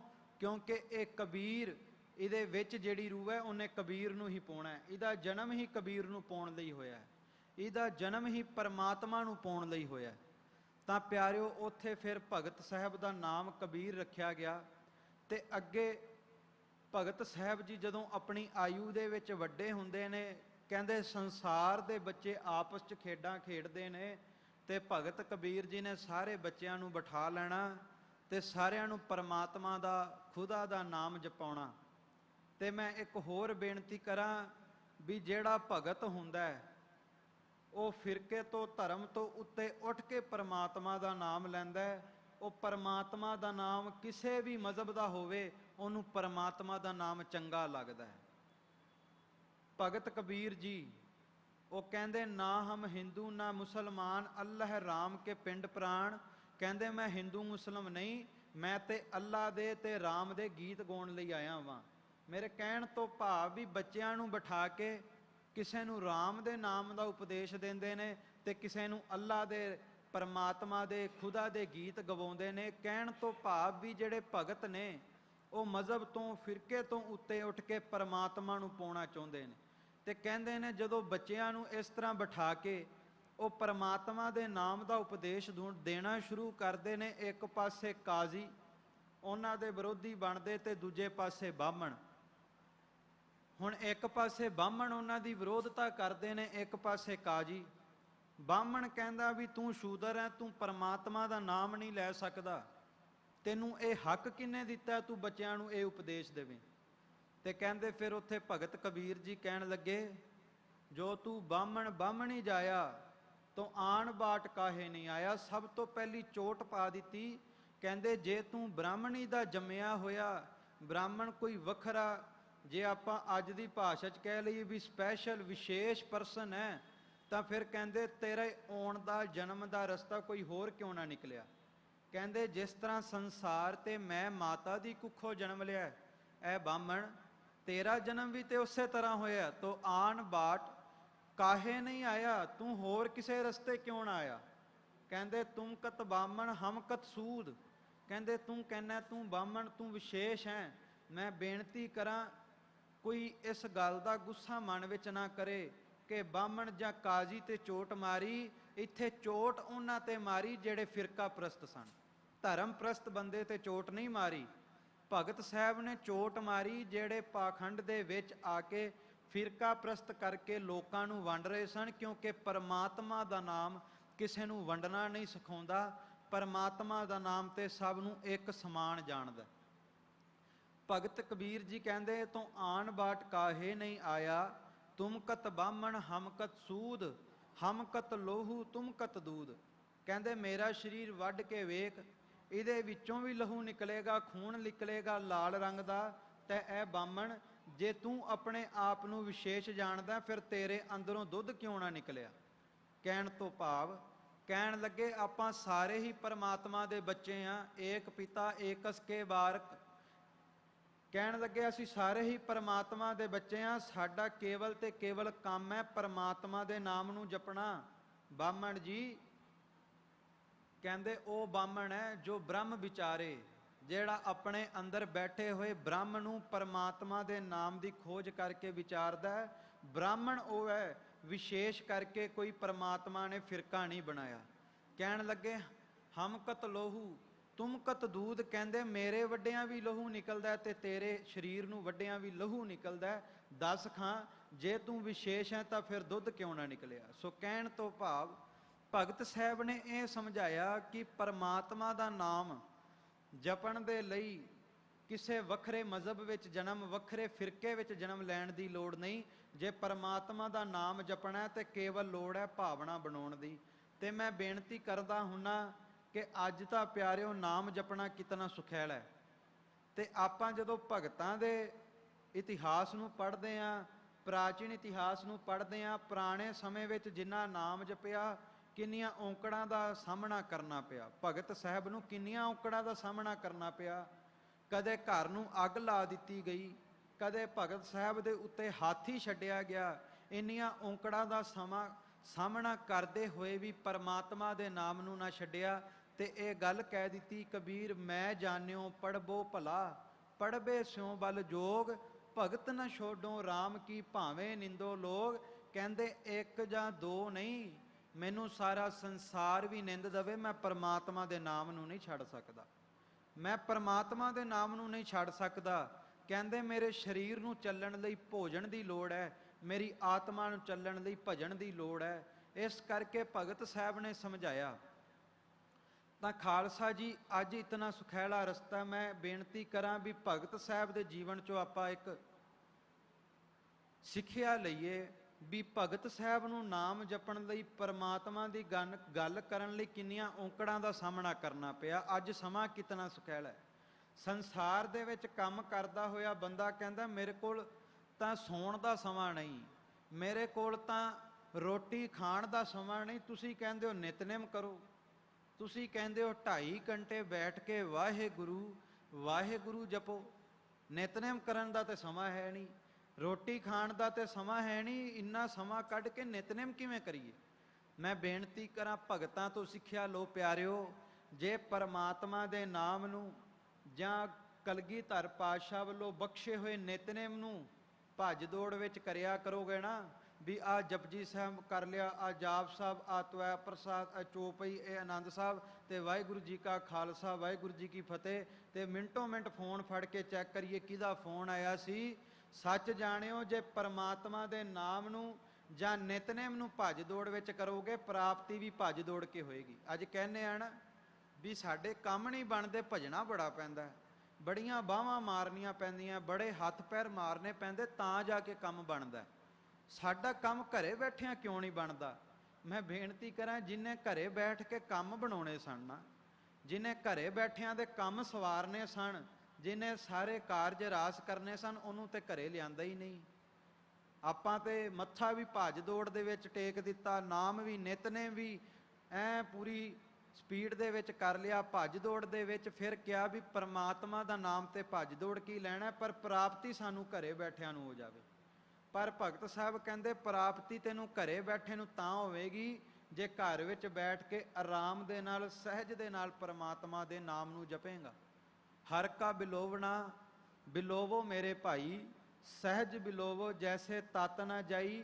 ਭਗਤ ਦੇ ਪ੍ਰਕਾਸ਼ ਪੁਰਬ ਮਨਾ ਕੇ, ਭਗਤ ਦੇ ਜੀਵਨ ਤੇ ਵਿਚਾਰ ਕਰਕੇ ਲਾਭ ਤਾਏ, ਜੇ ਭਗਤ ਜਿਹੀ ਸਾਡੇ ਅੰਦਰ ਸੁਰਤੀ ਆ ਜਾਵੇ, ਭਗਤ ਜਿਹੀ ਭਾਵਨਾ ਆ ਜਾਵੇ। ਮੈਂ ਅਕਸਰ ਬੇਨਤੀ ਕਰਦਾ ਹੁੰਨਾ ਕਿ ਜਦੋਂ ਆਪਾਂ ਨਿਤਨੇਮ ਕਰਦੇ ਹਾਂ ਨਾ ਖਾਲਸਾ ਜੀ, ਕਦੇ ਵੀ ਮਨ ਵਿੱਚ ਇਹ ਭਾਵਨਾ ਨਾ ਲਿਆਇਆ ਕਰੋ ਵੀ ਪਾਠ ਕਰਨਾ ਹੈ। ਕਦੇ ਵੀ ਨਾ ਕਿਹਾ ਕਰੋ ਵੀ ਮੈਂ ਨਿਤਨੇਮ ਕਰਨ ਚੱਲਾਂ। ਹੁਣ ਕਹਾਂਗੇ ਵੀ ਲੈ ਪਾਠ ਕਰਨ ਨੂੰ, ਜੇ ਪਾਠ ਕਰਨਾ ਨਹੀਂ ਕਹਿਣਾ, ਨਿਤਨੇਮ ਕਰਨਾ ਨਹੀਂ ਕਹਿਣਾ, ਫਿਰ ਕਹਿਣਾ ਕੀ ਹੈ? ਸੱਚ ਜਾਣਿਓ, ਜਿੱਦਣ ਬੰਦਾ ਇਹ ਗੱਲ ਕਹਿੰਦਾ ਨਾ ਮੈਂ ਪਾਠ ਕਰਨਾ, ਉਹਦੀ ਰਸਨਾ ਤੇ ਪਾਠ ਕਰਦੀ ਹੈ, ਸੁਰਤ ਪਾਠ ਨਹੀਂ ਕਰਦੀ। ਉਹਦਾ ਮਨ ਇਹੀ ਰਹਿੰਦਾ ਵੀ ਇਹ ਕਦੋਂ ਪਾਠ ਮੁੱਕੇ ਤੇ ਕਦੋਂ ਮੈਂ ਆਪਣੇ ਕੰਮ ਕਾਰ ਵਿਹਾਰ ਕਰਾਂ। ਜਦੋਂ ਨਿਤਨੇਮ ਕਰਨਾ, ਪਰਮਾਤਮਾ ਦੇ ਨਾਮ ਨੂੰ ਜਪਣਾ, ਆਪਣੇ ਮਨ ਵਿੱਚ ਇਹ ਭਾਵਨਾ ਬਣਾਓ ਕਲਗੀਧਰ ਪਾਤਸ਼ਾਹ ਉਡੀਕ ਰਹੇ ਨੇ, ਮੈਂ ਉਹਨਾਂ ਨਾਲ ਗੱਲਾਂ ਕਰਨੀਆਂ। ਕੋਈ ਕਰ ਗੱਲ ਸੁਣਾਵੇ ਹਰ ਨਾਮ ਕੀ, ਸੋ ਲੱਗਾ ਗੁਰ ਸਿੱਖਾਂ ਮਨ ਮਿੱਠਾ। ਉਹ ਗੁਰੂ ਦੇ ਮਨ ਨੂੰ ਮਿੱਠਾ ਲੱਗਦਾ ਜਿਹੜਾ ਆ ਕੇ ਪਰਮਾਤਮਾ ਨਾਲ ਗੱਲਾਂ ਕਰਦਾ। ਮੈਂ ਬੇਨਤੀ ਕਰਾਂ ਇਸ ਤਰ੍ਹਾਂ ਮਨ ਵਿੱਚ ਭਾਵਨਾ ਬਣਾਓ। ਭਗਤ ਕਬੀਰ ਤੋਂ ਸਿੱਖਿਆ ਲਓ ਵੀ ਜਦੋਂ ਪਰਮਾਤਮਾ ਦੇ ਨਾਮ ਨੂੰ ਜਪਣਾ, ਅੰਦਰ ਇੰਨੀ ਕਿ ਭਾਵਨਾ, ਇੰਨਾ ਕਿ ਬੈਰਾਗ ਹੋਵੇ ਕਿ ਸੱਚਮੁੱਚ ਕਲਗੀਧਰ ਪਾਤਸ਼ਾਹ ਮਹਿਸੂਸ ਹੋਣ। ਘਰ ਵਿੱਚ ਜਦੋਂ ਨਿਤਨੇਮ ਕਰੋ, ਚੌਂਕੜਾ ਲਾਓ, ਪਹਿਲਾਂ ਅਰਦਾਸ ਬੇਨਤੀ ਕਰੋ, ਐ ਪਾਤਸ਼ਾਹ ਸਾਡੇ ਕੋਲ ਕੋਈ ਹੋਰ ਨਹੀਂ ਜਿਹਦੇ ਨਾਲ ਅਸੀਂ ਆਪਣੇ ਦੁੱਖ ਸੁੱਖ ਸਾਂਝੇ ਕਰੀਏ, ਕੇਵਲ ਤੂੰ ਹੈ। ਕਿਰਪਾ ਕਰੋ ਤੁਸੀਂ ਪ੍ਰਤੱਖ ਵਰਤੋ, ਸਾਡੀ ਬਾਤ ਸੁਣੋ। ਦੂਜਾ ਨਾਹੀ ਕੋਏ ਜਿਸ ਆਗਿਆ ਪਿਆਰੇ ਜਾਏ ਕਹਾਂ। ਮੇਰੇ ਕੋਲ ਕੋਈ ਦੂਜਾ ਹੋਰ ਨਹੀਂ, ਮੈਂ ਕਿੱਥੇ ਜਾ ਕੇ ਗੱਲ ਸੁਣਾਵਾਂ? ਮੇਰੀ ਗੱਲ ਸੁਣੋ ਤੇ ਸੱਚ ਜਾਣਿਓ, ਜਿਸ ਦਿਨ ਜਪਜੀ ਸਾਹਿਬ ਦੇ ਪਾਠ ਨੂੰ ਗੁਰੂ ਨਾਨਕ ਦੇ ਅੰਗ ਸਮਝ ਕੇ ਗੁਰੂ ਨਾਨਕ ਨਾਲ ਗੱਲਾਂ ਕਰੋਗੇ, ਉਸ ਦਿਨ ਜਪਜੀ ਦੀ ਸਮਝ ਆਪਣੇ ਆਪ ਪੈ ਜਾਵੇਗੀ। ਸਭ ਗੁਣ ਤੇਰੇ ਮੈਂ ਨਾ ਹੀ ਕੋਈ ਇਹ ਅੰਦਰ ਸਮਝ ਪੈ ਜਾਵੇਗੀ। ਤੇ ਕਈ ਵਾਰ ਪੁੱਛਦੇ ਨੇ ਇਹ ਪੰਜ ਬਾਣੀਆਂ ਦਾ ਭਾਵ ਕੀ ਹੈ? ਕਹਿੰਦੇ ਨੇ ਜਪਜੀ ਸਾਹਿਬ। ਜਪ ਕਹਿੰਦੇ ਜਦੋਂ ਪਰਮਾਤਮਾ ਦੇ ਨਾਮ ਨੂੰ ਇੱਕ ਵਾਰ ਜਪੋਗੇ, ਜਪਣ ਤੋਂ ਬਾਅਦ ਹੀ ਉਹ ਪਰਮਾਤਮਾ ਦਾ ਨਾਮ ਜਾਪ ਬਣੇਗਾ, ਜਿਹੜਾ ਰੋਮ ਰੋਮ ਵਿੱਚ ਦੌੜੇਗਾ। ਜਿਸ ਤਰ੍ਹਾਂ ਭੋਜਨ ਦੀ ਬੁਰਕੀ ਖੂਨ ਬਣ ਕੇ ਰਗ ਰਗ ਵਿੱਚ ਦੌੜਦੀ ਹੈ, ਜੇ ਰੋਜ਼ਾਨਾ ਪਰਮਾਤਮਾ ਦੇ ਨਾਮ ਨੂੰ ਜਪੋਗੇ ਫਿਰ ਉਹ ਵੀ ਰਗ ਰਗ ਵਿੱਚ ਦੌੜੇਗਾ ਜਾਪ ਬਣ ਕੇ। ਤੇ ਕਹਿੰਦੇ ਜਦੋਂ ਇਹ ਜਾਪ ਬਣ ਕੇ ਦੌੜਨ ਲੱਗ ਜਾਵੇ, ਮਨ ਵਿੱਚ ਹੰਕਾਰ ਨਾ ਲਿਆਈ ਵੀ ਮੈਂ ਇੰਨਾ ਨਿਤਨੇਮ ਕਰ ਦਿੱਤਾ, ਮੈਂ ਇੰਨੇ ਸੁਖਮਣੀ ਸਾਹਿਬ ਕਰ ਦਿੱਤੇ, ਇੰਨੇ ਅਖੰਡ ਪਾਠ ਸਹਿਜ ਪਾਠ ਕਰ ਲਏ। ਕਹਿੰਦੇ ਉਦੋਂ ਫਿਰ ਕਹਿ ਦਵੀਂ ਤਵੈ ਪ੍ਰਸਾਦ, ਮੈਂ ਕੁਝ ਨਹੀਂ ਕੀਤਾ, ਇਹ ਸਭ ਤੇਰੀ ਕਿਰਪਾ, ਤਵੈ ਪ੍ਰਸਾਦ। ਤੇ ਕਹਿੰਦੇ ਤੇਰੀ ਕਿਰਪਾ ਤੇ ਹੈ, ਹੁਣ ਇਹ ਦਾਤ ਟਿਕੀ ਰਹਿ ਜਾਵੇ। ਕਈ ਵਾਰ ਕਹਿੰਦੇ ਆ ਨਾ ਵੀ ਪਹਿਲਾਂ ਤੇ ਬੜਾ ਨਿਤਨੇਮ ਕਰ ਲੈਂਦੇ ਸੀ, ਪਹਿਲਾਂ ਤੇ ਬੜਾ ਸਹਿਜ ਪਾਠਾਂ ਦੇ ਭੋਗ ਪਾਏ ਸੁਖਮਣੀ ਸਾਹਿਬ, ਹੁਣ ਨਹੀਂ ਹੁੰਦਾ। ਮਹਾਰਾਜ ਕਹਿੰਦੇ ਜਾਪ ਤੋਂ ਬਾਅਦ ਹੰਕਾਰ ਨਾ ਲਿਆਈ, ਤਵੈ ਪ੍ਰਸਾਦ ਕਹੀਂ। ਤੇ ਉਸ ਤੋਂ ਬਾਅਦ ਇੱਕ ਬੇਨਤੀ ਕਰੀ, ਕਬਿਓ ਬਾਚ ਬੇਨਤੀ, ਤਰਲਾ ਪਾਲੀ ਪਰਮਾਤਮਾ ਅੱਗੇ। ਤੇ ਕਹਿੰਦੇ ਜਿੱਦਣ ਪਰਮਾਤਮਾ ਅੱਗੇ ਤਰਲੇ ਪਾਉਂਦੇ ਹੋਏ ਤਵੈ ਪ੍ਰਸਾਦ ਕਰਕੇ ਜਪੇਗਾ, ਉਦਣ ਫਿਰ ਸੱਚਮੁੱਚ ਆਨੰਦ ਭਇਆ ਮੇਰੀ ਮਾਏ, ਸਤਿਗੁਰੂ ਮੈਂ ਪਾਇਆ, ਫਿਰ ਸੱਚਮੁੱਚ ਆਨੰਦ ਬਣ ਜਾਵੇਗਾ।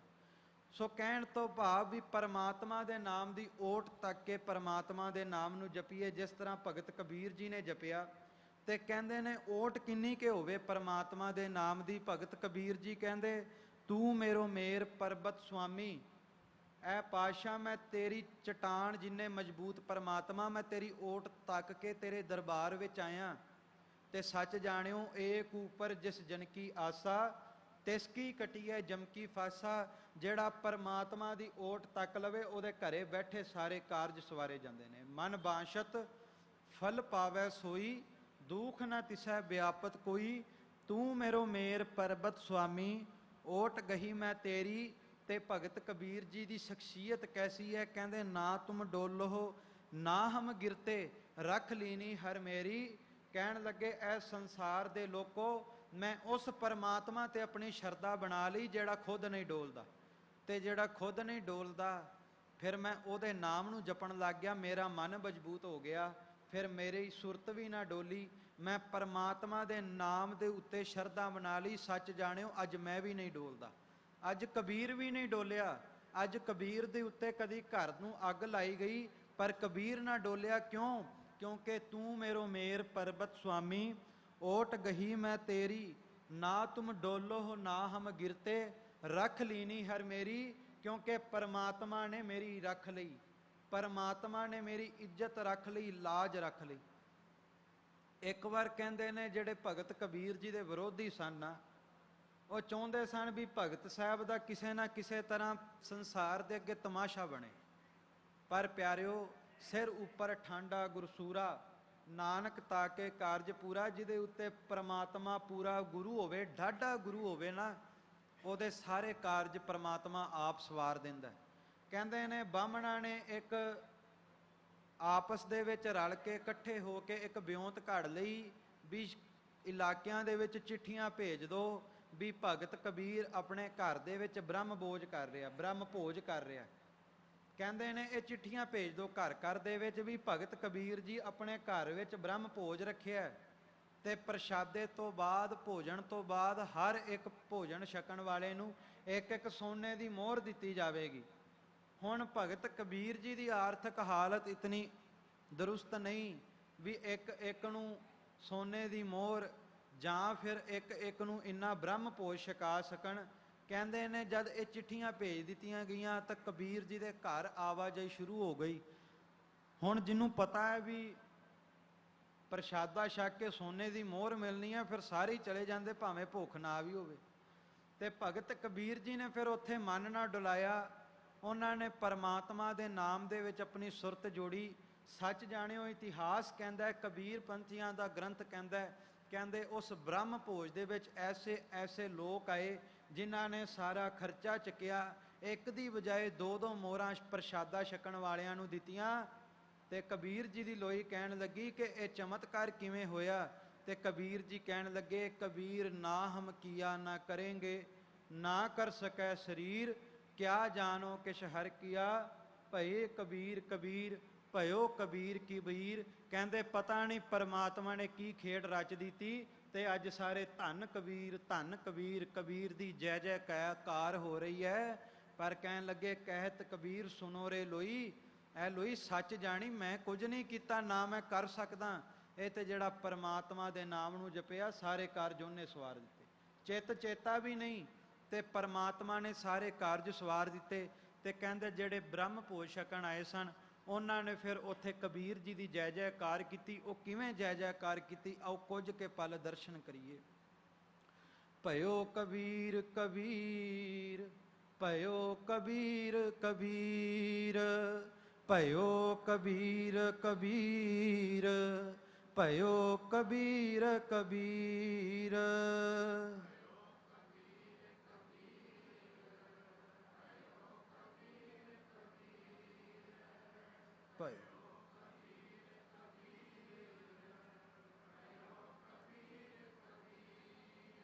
क्या जानो किश हर किया, क्या जानो किश हर किया।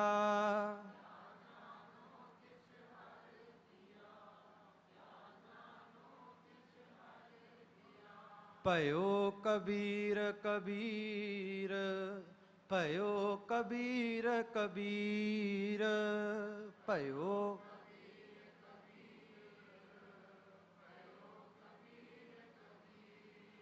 ਭਇਓ ਕਬੀਰ ਕਬੀਰ, ਭਇਓ ਕਬੀਰ ਕਬੀਰ, ਭਇਓ।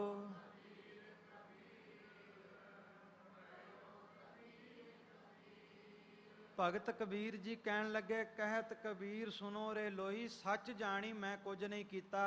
ਇਹ ਜਿਹੜਾ ਪਰਮਾਤਮਾ ਦੀ ਬੰਦਗੀ ਕੀਤੀ, ਪਰਮਾਤਮਾ ਦੇ ਨਾਮ ਨੂੰ ਜਪਿਆ, ਇਹ ਸਾਰਾ ਕੁਝ ਉਹਨੇ ਆਪੇ ਸਵਾਰ ਦਿੱਤਾ।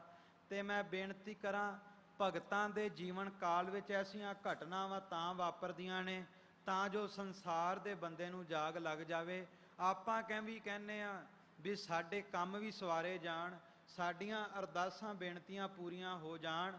ਭਗਤ ਕਬੀਰ ਜੀ ਕਹਿਣ ਲੱਗੇ ਤੁਸੀਂ ਵੀ ਹਰੀ ਦੇ, ਰਾਮ ਦੇ, ਪਰਮਾਤਮਾ ਦੇ, ਅੱਲਾ ਦੇ, ਖੁਦਾ ਦੇ ਗੁਣ ਗਾਣ ਲੱਗ ਜਾਓ। ਸਾਰਾ ਕੁਝ ਹਰੀ ਆਪ ਸਵਾਰ ਦੇਵੇਗਾ, ਸਾਰਾ ਕੁਝ ਪਰਮਾਤਮਾ ਆਪ ਸਵਾਰ ਦੇਵੇਗਾ। ਤੁਸੀਂ ਇੱਕ ਕੰਮ ਕਰੋ ਕੀ, ਕੇਵਲ ਤੇ ਕੇਵਲ ਪਰਮਾਤਮਾ ਦੇ ਨਾਮ ਨੂੰ ਜਪੋ। ਇੱਕ ਮਹਾਂਪੁਰਖਾਂ ਨੇ ਬਚਨ ਸੁਣਾਇਆ, ਕਹਿੰਦੇ ਬੰਦਾ ਕੋਈ ਨੌਕਰੀ ਕਰੇ ਨਾ ਘੱਟੋ ਘੱਟ 8 ਘੰਟੇ ਜਾਂ 6 ਘੰਟੇ ਕੰਮ ਕਰਨਾ ਪੈਂਦਾ ਤਾਂ ਜਾ ਕੇ ਮਹੀਨੇ ਬਾਅਦ ਉਹਨੂੰ ਤਨਖਾਹ ਮਿਲਦੀ ਹੈ। ਤੇ ਭਗਤ ਜਿਹੜੇ ਹੁੰਦੇ ਨੇ ਉਹ ਕਹਿੰਦੇ ਵੀ 8 ਘੰਟੇ 6 ਘੰਟੇ ਕੰਮ ਕਰਕੇ ਤੈਨੂੰ ਸੰਸਾਰ ਦੇ ਵਿੱਚ ਜੀਣ ਲਈ ਤਨਖਾਹ ਮਿਲਦੀ ਹੈ, ਧਨ ਮਿਲਦਾ ਹੈ, ਮਾਇਆ ਮਿਲਦੀ ਹੈ, ਤੂੰ ਸੰਸਾਰ ਦੇ ਵਿੱਚ ਜੀਵਨ ਬਤੀਤ ਕਰ ਸਕੇ।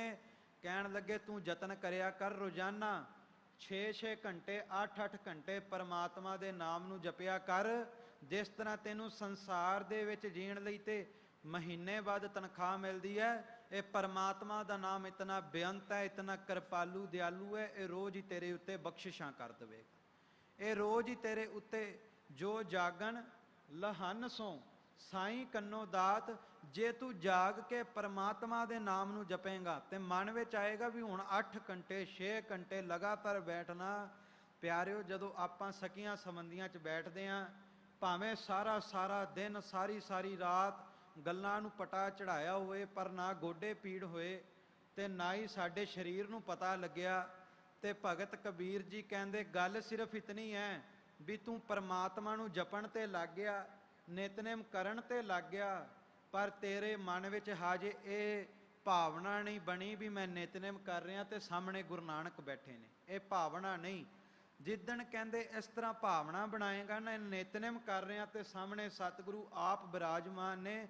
ਕਹਿਣ ਲੱਗੇ ਭਗਤ ਕਬੀਰ ਜੀ ਕਹਿੰਦੇ ਉਸ ਦਿਨ ਫਿਰ ਤੈਨੂੰ ਪਤਾ ਨਹੀਂ ਲੱਗੇਗਾ ਕਿ ਕਿਤਨਾ ਸਮਾਂ ਬੀਤ ਗਿਆ, ਪਰ ਤੂੰ ਕਹੇਂਗਾ ਵੀ ਹਜੇ ਵੀ ਥੋੜਾ ਹੈ, ਹੋਰ ਜਪ ਲਈਏ। ਕਬੀਰ ਜੀ ਕਹਿੰਦੇ ਰਾਮ ਨਾਮ ਦੀ ਲੁੱਟ ਪੈ ਜਾਵੇਗੀ। ਕਬੀਰ ਲੂਟਣਾ ਹੈ ਤੋ ਲੂਟ ਲੈ, ਰਾਮ ਨਾਮ ਹੈ ਲੂਟ, ਫਿਰ ਪਾਛੈ ਪਛਤਾਹੇਗਾ, ਪ੍ਰਾਣ ਜਾਹੇਂਗੇ ਛੂਟ। ਕਹਿੰਦੇ ਇੱਕ ਵਾਰ ਪਰਮਾਤਮਾ ਦੇ ਨਾਮ ਦਾ ਆਨੰਦ ਮਾਣ। ਕਹਿੰਦੇ ਲੁੱਟ ਪੈ ਜਾਵੇਗੀ, ਜਿੰਨਾ ਲੁੱਟੇਗਾ ਓਨਾ ਥੋੜਾ ਰਹਿ ਜਾਵੇਗਾ ਪਰਮਾਤਮਾ ਦਾ, ਰਾਮ ਦਾ ਨਾਮ। ਤੇ ਕਹਿੰਦੇ ਅੰਤ ਜੇ ਤੂੰ ਨਾ ਜਪਿਆ ਫਿਰ ਪਾਛੈ ਪਛਤਾਹੇਗਾ, ਪ੍ਰਾਣ ਜਾਹੇਂਗੇ ਛੂਟ। ਫਿਰ ਜਿੱਦਣ ਪ੍ਰਾਣ ਨਿਕਲ ਗਏ ਫਿਰ ਕਹੇਗਾ ਵੀ ਜਪਿਆ ਹੀ ਨਹੀਂ।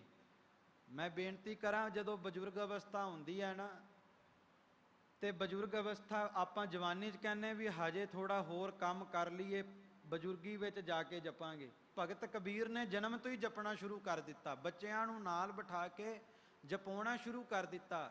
ਅੱਜ ਬੱਚਿਆਂ ਨੂੰ ਜੇ ਕਹਿ ਦੋ ਮਾਤਾ ਪਿਤਾ ਨੂੰ ਵੀ ਲੈ ਗੁਰਦੁਆਰੇ ਭੇਜਿਆ ਕਰੋ, ਇੱਥੋਂ ਦੀ ਨਹੀਂ, ਮੈਂ ਬਹੁਤਾਤ ਦੀ ਗੱਲ ਕਰ ਰਿਹਾ, ਵੀ ਜੇ ਕਹਿ ਦੋ ਨਾ ਵੀ ਗੁਰੂ ਘਰ ਭੇਜਿਆ ਕਰੋ ਜਾਂ ਇਹਨਾਂ ਨੂੰ ਗੁਰਬਾਣੀ ਦੀ ਸੰਥਿਆ ਦਿਓ, ਤਾਂ ਸ਼ਾਇਦ ਪੰਜਾਬ ਵੱਲ ਤਾਂ ਜ਼ਿਆਦਾ ਉਹ ਕਹਿ ਦਿੰਦੇ ਵੀ ਲੈ ਅਸੀਂ ਬਾਬੇ ਬਣਾਉਣੇ ਆਪਣੇ ਬੱਚੇ, ਵੀ ਅਸੀਂ ਬੱਚਿਆਂ ਨੂੰ ਬਾਬਾ ਥੋੜ੍ਹਾ ਬਣਾਉਣਾ ਹੈ, ਅਸੀਂ ਕੋਈ ਗੁਰਦੁਆਰੇ ਪਾਠੀ ਥੋੜ੍ਹਾ ਲਵਾਉਣਾ ਵੀ ਇਹਨਾਂ ਨੂੰ ਹੁਣ ਸੰਥਿਆ ਦਵਾਈਏ ਜਾਂ ਇਹਨਾਂ ਨੂੰ ਆਖੀਏ ਵੀ ਗੁਰੂ ਘਰੇ ਸੇਵਾ ਕਰੋ। ਮੈਂ ਬੇਨਤੀ ਕਰਾਂ, ਗੁਰੂ ਨਾਨਕ ਸਾਹਿਬ ਕਹਿੰਦੇ ਨੇ ਬਾਬੇ ਬਣਨਾ ਪਏਗਾ।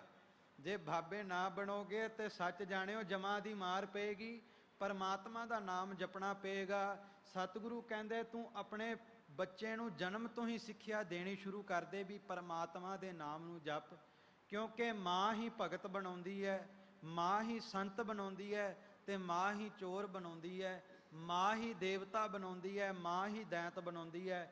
ਫਰੀਦ ਜੀ ਦੀ ਮਾਂ ਨੇ ਹੀ ਉਹਨਾਂ ਨੂੰ ਪਰਮਾਤਮਾ ਦੇ ਅੱਲਾ ਦੇ ਨਾਮ ਦੀ ਸਿੱਖਿਆ ਦਿੱਤੀ ਸੀ, ਤਾਈਓ ਫਰੀਦ ਜੀ ਨੂੰ ਪਰਮਾਤਮਾ ਦੇ ਨਾਮ ਦਾ ਰਸ ਆਇਆ। ਯਤਨ ਕਰਿਆ ਕਰੋ ਆਪਣੇ ਪਰਿਵਾਰ ਨਾਲ, ਬੱਚਿਆਂ ਨਾਲ ਬੈਠ ਕੇ ਜਪੋ, ਤਾਂ ਜੋ ਸਾਡੇ ਬੱਚੇ ਵੀ ਪਰਮਾਤਮਾ ਦੇ ਨਾਮ ਤੇ ਤੁਰਨ ਤੇ ਸੰਸਾਰ ਦੀਆਂ ਔਂਕੜਾਂ ਤੋਂ, ਸੰਸਾਰ ਦੇ ਮਾੜੇ ਕੰਮਾਂ ਤੋਂ ਦੂਰ ਰਹਿਣ। ਆਪਾਂ ਕਈ ਵਾਰ ਕਹਿੰਦੇ ਆ ਬੱਚੇ ਕਹਿਣਾ ਨਹੀਂ ਮੰਨਦੇ, ਤੇ ਮੈਂ ਅਕਸਰ ਕਹਿਣਾ ਹੁੰਨਾ ਕਿ ਗੁਰੂ ਨਾਨਕ ਦਾ ਕਹਿਣਾ ਸਾਰੀ ਦੁਨੀਆ ਮੰਨਦੀ ਹੈ, ਫਿਰ ਬੱਚੇ ਕਿਉਂ ਨਹੀਂ ਕਹਿਣਾ ਮੰਨਦੇ? ਬੱਚੇ ਕਹਿਣਾ ਇਸ ਕਰਕੇ ਨਹੀਂ ਮੰਨਦੇ ਕਿਉਂਕਿ ਹਾਲੇ ਤੱਕ ਆਪਾਂ ਕਹਿਣਾ ਨਹੀਂ ਮੰਨਦੇ। ਜਦੋਂ ਤੱਕ ਮਾਤਾ ਪਿਤਾ ਗੁਰੂ ਨਾਨਕ ਦਾ ਕਹਿਣਾ ਨਹੀਂ ਮੰਨਣਗੇ, ਉਦੋਂ ਤੱਕ ਬੱਚੇ ਵੀ ਨਹੀਂ ਮੰਨਣਗੇ। ਗੁਰੂ ਨਾਨਕ ਦੀ ਸਿੱਖਿਆ ਨੂੰ ਘਰ ਵਿੱਚ ਲੈ ਆਓ, ਸੱਚ ਜਾਣਿਓ ਬੱਚਿਆਂ ਨੂੰ ਕਹਿਣਾ ਨਹੀਂ ਪਵੇਗਾ। ਜੇ ਮਾਤਾ ਪਿਤਾ ਖੁਦ ਬੈਠ ਕੇ ਪੋਥੀ ਲੈ ਕੇ ਪਾਠ ਕਰਨਗੇ, ਬੱਚੇ ਵੀ ਕੋਲ ਆਉਣਗੇ ਤੇ ਕਹਿਣਗੇ ਕਿ ਸਾਨੂੰ ਵੀ ਸਮਝਾਓ ਕੀ ਕਰ ਰਹੇ ਹੋ। ਸੋ ਯਤਨ ਕਰੋ ਭਗਤਾਂ ਦੇ ਜੀਵਨ ਤੋਂ ਸਿੱਖਿਆ ਲਈਏ। ਤੇ ਬੇਨਤੀ ਕਰ ਰਿਹਾ ਸਾਂ ਵੀ ਪੁਰਾਣੇ ਸਮੇਂ ਵਿੱਚ ਕਿਤਨੀਆਂ ਔਂਕੜਾਂ ਦਾ ਸਮਾਂ ਭਗਤ ਸਾਹਿਬ ਨੂੰ ਕਰਨਾ ਪਿਆ। ਜਦੋਂ ਉਹਨਾਂ ਨੇ ਇਹ ਗੱਲ ਕਹੀ, ਜੋ ਤੋ ਬ੍ਰਾਹਮਣ ਬਾਹਮਣੀ ਜਾਇਆ, ਆਣ ਬਾਟ ਕਾਹੇ ਨਹੀਂ ਆਇਆ, ਜਦੋਂ ਉਹਨਾਂ ਨੇ ਚੋਟ ਮਾਰੀ ਵੀ ਪਰਮਾਤਮਾ ਦਾ ਨਾਮ ਹਵਾ ਦੀ ਤਰ੍ਹਾਂ ਧੜੇ ਤੋਂ ਉੱਤੇ ਹੈ, ਜਿਸ ਤਰ੍ਹਾਂ ਹਵਾ ਸਾਰਿਆਂ ਤੱਕ ਪਹੁੰਚਦੀ ਹੈ, ਸੂਰਜ ਦੀਆਂ ਕਿਰਨਾਂ ਸਾਰਿਆਂ ਤੱਕ ਪਹੁੰਚਦੀਆਂ, ਗੁਲਾਬ ਦੇ ਫੁੱਲ ਦੀ ਮਹਿਕ ਸਾਰਿਆਂ ਤੱਕ ਪਹੁੰਚਦੀ ਹੈ, ਇਸੇ ਤਰ੍ਹਾਂ ਪਰਮਾਤਮਾ ਦਾ ਨਾਮ ਵੀ ਸੰਸਾਰ ਦੇ ਕੱਲੇ ਕੱਲੇ ਬੰਦੇ ਤੱਕ ਪਹੁੰਚੇਗਾ। ਪਰਮਾਤਮਾ ਦਾ ਨਾਮ ਕੱਲੇ ਕੱਲੇ ਬੰਦੇ ਨੂੰ ਆਪਣੀ ਮਹਿਕ ਦੇਗਾ। ਪਰ ਇਹ ਗੱਲਾਂ ਉਸ ਵੇਲੇ ਦੇ ਧਰਮ ਦੇ ਜਿਹੜੇ ਧਰਮ ਫਿਰਕਾ ਪ੍ਰਸਤ ਲੋਕ ਸਨ ਉਹਨਾਂ ਨੂੰ ਪਚੀਆਂ ਨਾ, ਤਾਂ ਕਹਿੰਦੇ ਨੇ ਵੀ ਉਹਨਾਂ ਨੇ ਕੀ ਕੀਤਾ, ਇੱਕ ਦਿਨ ਭਗਤ ਕਬੀਰ ਸਾਹਿਬ ਜੀ ਦੇ ਘਰ ਨੂੰ ਅੱਗ ਲਾ ਦਿੱਤੀ। ਭਗਤ ਕਬੀਰ ਸਾਹਿਬ ਜੀ ਦੇ ਘਰ ਨੂੰ ਅੱਗ ਲੱਗ ਗਈ, ਤੇ ਹੁਣ ਜਰਾ ਆਪਣੀ ਸੋਚਣੀ ਸੁਰਤ ਉਸ ਦ੍ਰਿਸ਼ ਵੱਲ ਲੈ ਕੇ ਜਾਓ ਵੀ ਘਰ ਨੂੰ ਅੱਗ ਲੱਗੀ ਹੋਏ ਤੇ ਆਪਾਂ ਕੀ ਕਰਾਂਗੇ। ਸਾਡੇ ਘਰ ਨੂੰ ਜਾਂ ਆਪਾਂ ਨੂੰ ਕੋਈ ਉੱਦਾਂ ਵੀ ਆ ਜਾਵੇ ਨਾ ਔਂਕੜ ਤਾਂ ਵੈਸੇ ਬਹੁਤ ਦੂਰ ਦੀ ਗੱਲ ਹੈ, ਮਾਫ ਕਰ ਦੇਣਾ। ਅੱਜ ਕੱਲ੍ਹ ਤੇ ਨਿਤਨੇਮ ਕਰਦੇ ਹੋਈਏ, ਕਿਸੇ ਦਾ ਫੋਨ ਆ ਜਾਵੇ ਤੇ ਮਿੰਟੋ ਮਿੰਟ ਨਿਤਨੇਮ ਛੱਡ ਕੇ ਫੋਨ ਸੁਣ ਲਈਦਾ ਵੀ ਕਿਤੇ ਘਾਟਾ ਨਾ ਪੈ ਜੇ, ਮਿੰਟੋ ਮਿੰਟ ਨਿਤਨੇਮ ਛੱਡ ਦਈਦਾ। ਤੇ ਭਗਤ ਕਬੀਰ ਜੀ ਦੀ ਜਿਹੜੀ ਸੁਰਤ ਸੀ ਕਿੰਨੀ ਉੱਚੀ ਸੀ, ਜਿਨ੍ਹਾਂ ਨੇ ਤੂੰ ਮੇਰੋ ਮੇਰ ਪਰਬਤ ਸੁਆਮੀ ਓਟ ਗਹੀ ਮੈਂ ਤੇਰੀ, ਜਿਨ੍ਹਾਂ ਨੇ ਪਰਮਾਤਮਾ ਤੇ ਓਟ ਤੱਕੀ, ਉਹ ਭਗਤ ਕਬੀਰ ਜੀ ਦੇ ਘਰ ਨੂੰ ਅੱਗ ਲਾ ਦਿੱਤੀ ਗਈ। ਤੇ ਕਹਿੰਦੇ ਭਗਤ ਕਬੀਰ ਜੀ ਦਾ ਪੁੱਤਰ ਕਮਾਲ, ਭਗਤ ਕਬੀਰ ਜੀ ਦਾ ਪੁੱਤਰ ਕਮਾਲ ਭਗਤ ਸਾਹਿਬ ਪਾਸ ਆਇਆ, ਕਹਿਣ ਲੱਗਾ ਜੀ ਸਾਡੇ ਘਰ ਨੂੰ ਅੱਗ ਲੱਗ ਗਈ ਹੈ। ਤੇ ਕਹਿੰਦੇ ਨੇ ਉਸ ਵੇਲੇ ਵੀ ਭਗਤ ਸਾਹਿਬ ਜੀ, ਭਗਤ ਕਬੀਰ ਜੀ ਚੌਂਕੜਾ ਲਾ ਕੇ ਪਰਮਾਤਮਾ ਦੇ ਨਾਮ ਨੂੰ ਜਪ ਰਹੇ ਸਨ, ਪਰਮਾਤਮਾ ਦੇ ਨਾਮ ਨੂੰ ਜਪ ਰਹੇ ਸਨ। ਤੇ ਕੰਨਾਂ ਵਿੱਚ ਆਵਾਜ਼ ਪਈ, ਕਹਿੰਦੇ ਸਾਡੇ ਘਰ ਨੂੰ ਅੱਗ ਲੱਗ ਗਈ ਹੈ। ਤੇ ਭਗਤ ਕਬੀਰ ਜੀ ਕਹਿਣ ਲੱਗੇ, ਪੁੱਤਰ ਕਮਾਲ ਰਾਮ ਜਪਤ ਤਨ ਜਰ ਕੀ ਨਾ ਜਾਏ, ਕਹਿੰਦੇ ਐ ਪੁੱਤਰ ਕਮਾਲ ਤੂੰ ਵੀ ਰਾਮ ਦਾ ਨਾਮ ਜਪ, ਆ ਬਹਿ ਜਾ, ਆ ਇੱਥੇ ਬੈਠ ਮੇਰੇ ਕੋਲ, ਪਰਮਾਤਮਾ ਦੇ ਨਾਮ ਨੂੰ ਜਪ। ਪਰਮਾਤਮਾ ਦਾ ਨਾਮ ਅੱਗ ਵਿੱਚ ਵੀ ਵਸਦਾ ਹੈ, ਜੇ ਪਰਮਾਤਮਾ ਦਾ ਓਟ ਆਸਰਾ ਤੱਕ ਲਵੇਂਗਾ ਤੇਰਾ ਅੱਗ ਵੀ ਕੁਝ ਨਾ ਵਿਗਾੜ ਸਕੇਗੀ।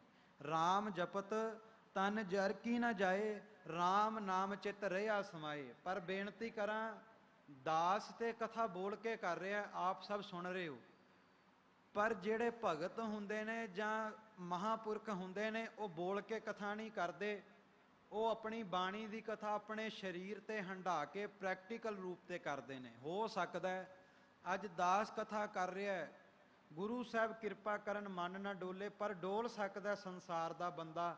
ਜਿਹੜੇ ਭਗਤ ਹੁੰਦੇ ਨੇ ਨਹੀਂ ਡੋਲਦੇ, ਕਿਉਂ? ਕਿਉਂਕਿ ਪਿਆਰਿਓ ਆਪਣੇ ਜੀਵਨ ਦੇ ਵਿੱਚ ਪ੍ਰੈਕਟੀਕਲ ਅਰਥ ਕਰਕੇ ਜਨਤਾ ਨੂੰ ਸਮਝਾਉਂਦੇ ਨੇ ਕਿ ਕਿਤੇ ਸੰਸਾਰ ਦਾ ਬੰਦਾ ਮਨ ਵਿੱਚ ਸ਼ੰਕਾ ਨਾ ਲੈ ਆਏ। ਭਗਤ ਸਾਹਿਬ ਦੇ ਬੋਲ ਸਨ, ਰਾਮ ਜਪਤ ਤਨ ਜਰ ਕੀ ਨਾ ਜਾਏ, ਰਾਮ ਨਾਮ ਚਿਤ ਰਿਆ ਸਮਾਏ। ਚਿੱਤ ਪਰਮਾਤਮਾ ਦੇ ਨਾਮ ਦੇ ਵਿੱਚ ਸਮਾ ਜਾਏ, ਅੱਗ ਕੁਝ ਨਹੀਂ ਵਿਗਾੜ ਸਕਦੀ। ਕਿਉਂ? ਕਿਉਂਕਿ ਅੱਗ ਵਿੱਚ ਵੀ ਪਰਮਾਤਮਾ ਵਸਦਾ ਹੈ। ਸੱਚਮੁੱਚ ਉਸ ਦਿਨ ਭਗਤ ਕਬੀਰ ਨੇ ਪ੍ਰੈਕਟੀਕਲ ਕਥਾ ਕਰ ਦਿੱਤੀ। ਜਦੋਂ ਇੱਕ ਪਾਸੇ ਘਰ ਨੂੰ ਅੱਗ ਲੱਗ ਰਹੀ ਹੈ ਤੇ ਕਬੀਰ ਜੀ ਪਰਮਾਤਮਾ ਦਾ ਨਾਮ ਜਪ ਰਹੇ ਨੇ। ਜਦੋਂ ਕਬੀਰ ਜੀ ਰਾਮ ਦੇ ਅੱਲਾ ਦੇ ਗੀਤ ਗਾ ਰਹੇ ਨੇ, ਅੱਲਾਹ ਰਾਮ ਕੇ ਪਿੰਡ ਪ੍ਰਾਣ। ਅੱਜ ਕਬੀਰ ਜੀ ਦੇ ਪ੍ਰਕਾਸ਼ ਪੁਰਬ, ਅੱਜ ਕਬੀਰ ਜੀ ਦੀ ਜਨਮ ਦਿਹਾੜੇ, ਕਬੀਰ ਜੀ ਦੀ ਜੈ ਜੈਕਾਰ ਕਿਉਂ ਹੋ ਰਹੀ ਹੈ?